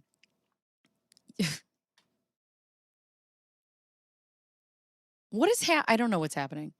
Anyways, okay. Please like the stream. I have to go take care of my kids. I love you guys. You guys are the best. See you tomorrow at 11 o'clock. And I'll be on here 11, 12, 1, 2, 30. 3.5 hours, Omar, is how long I will be here. 3.5. And don't test me, because when my kids go to school, maybe I'll do it all 8 hours. Don't even fucking try me, Omar. Anyways, I love you guys. Bye.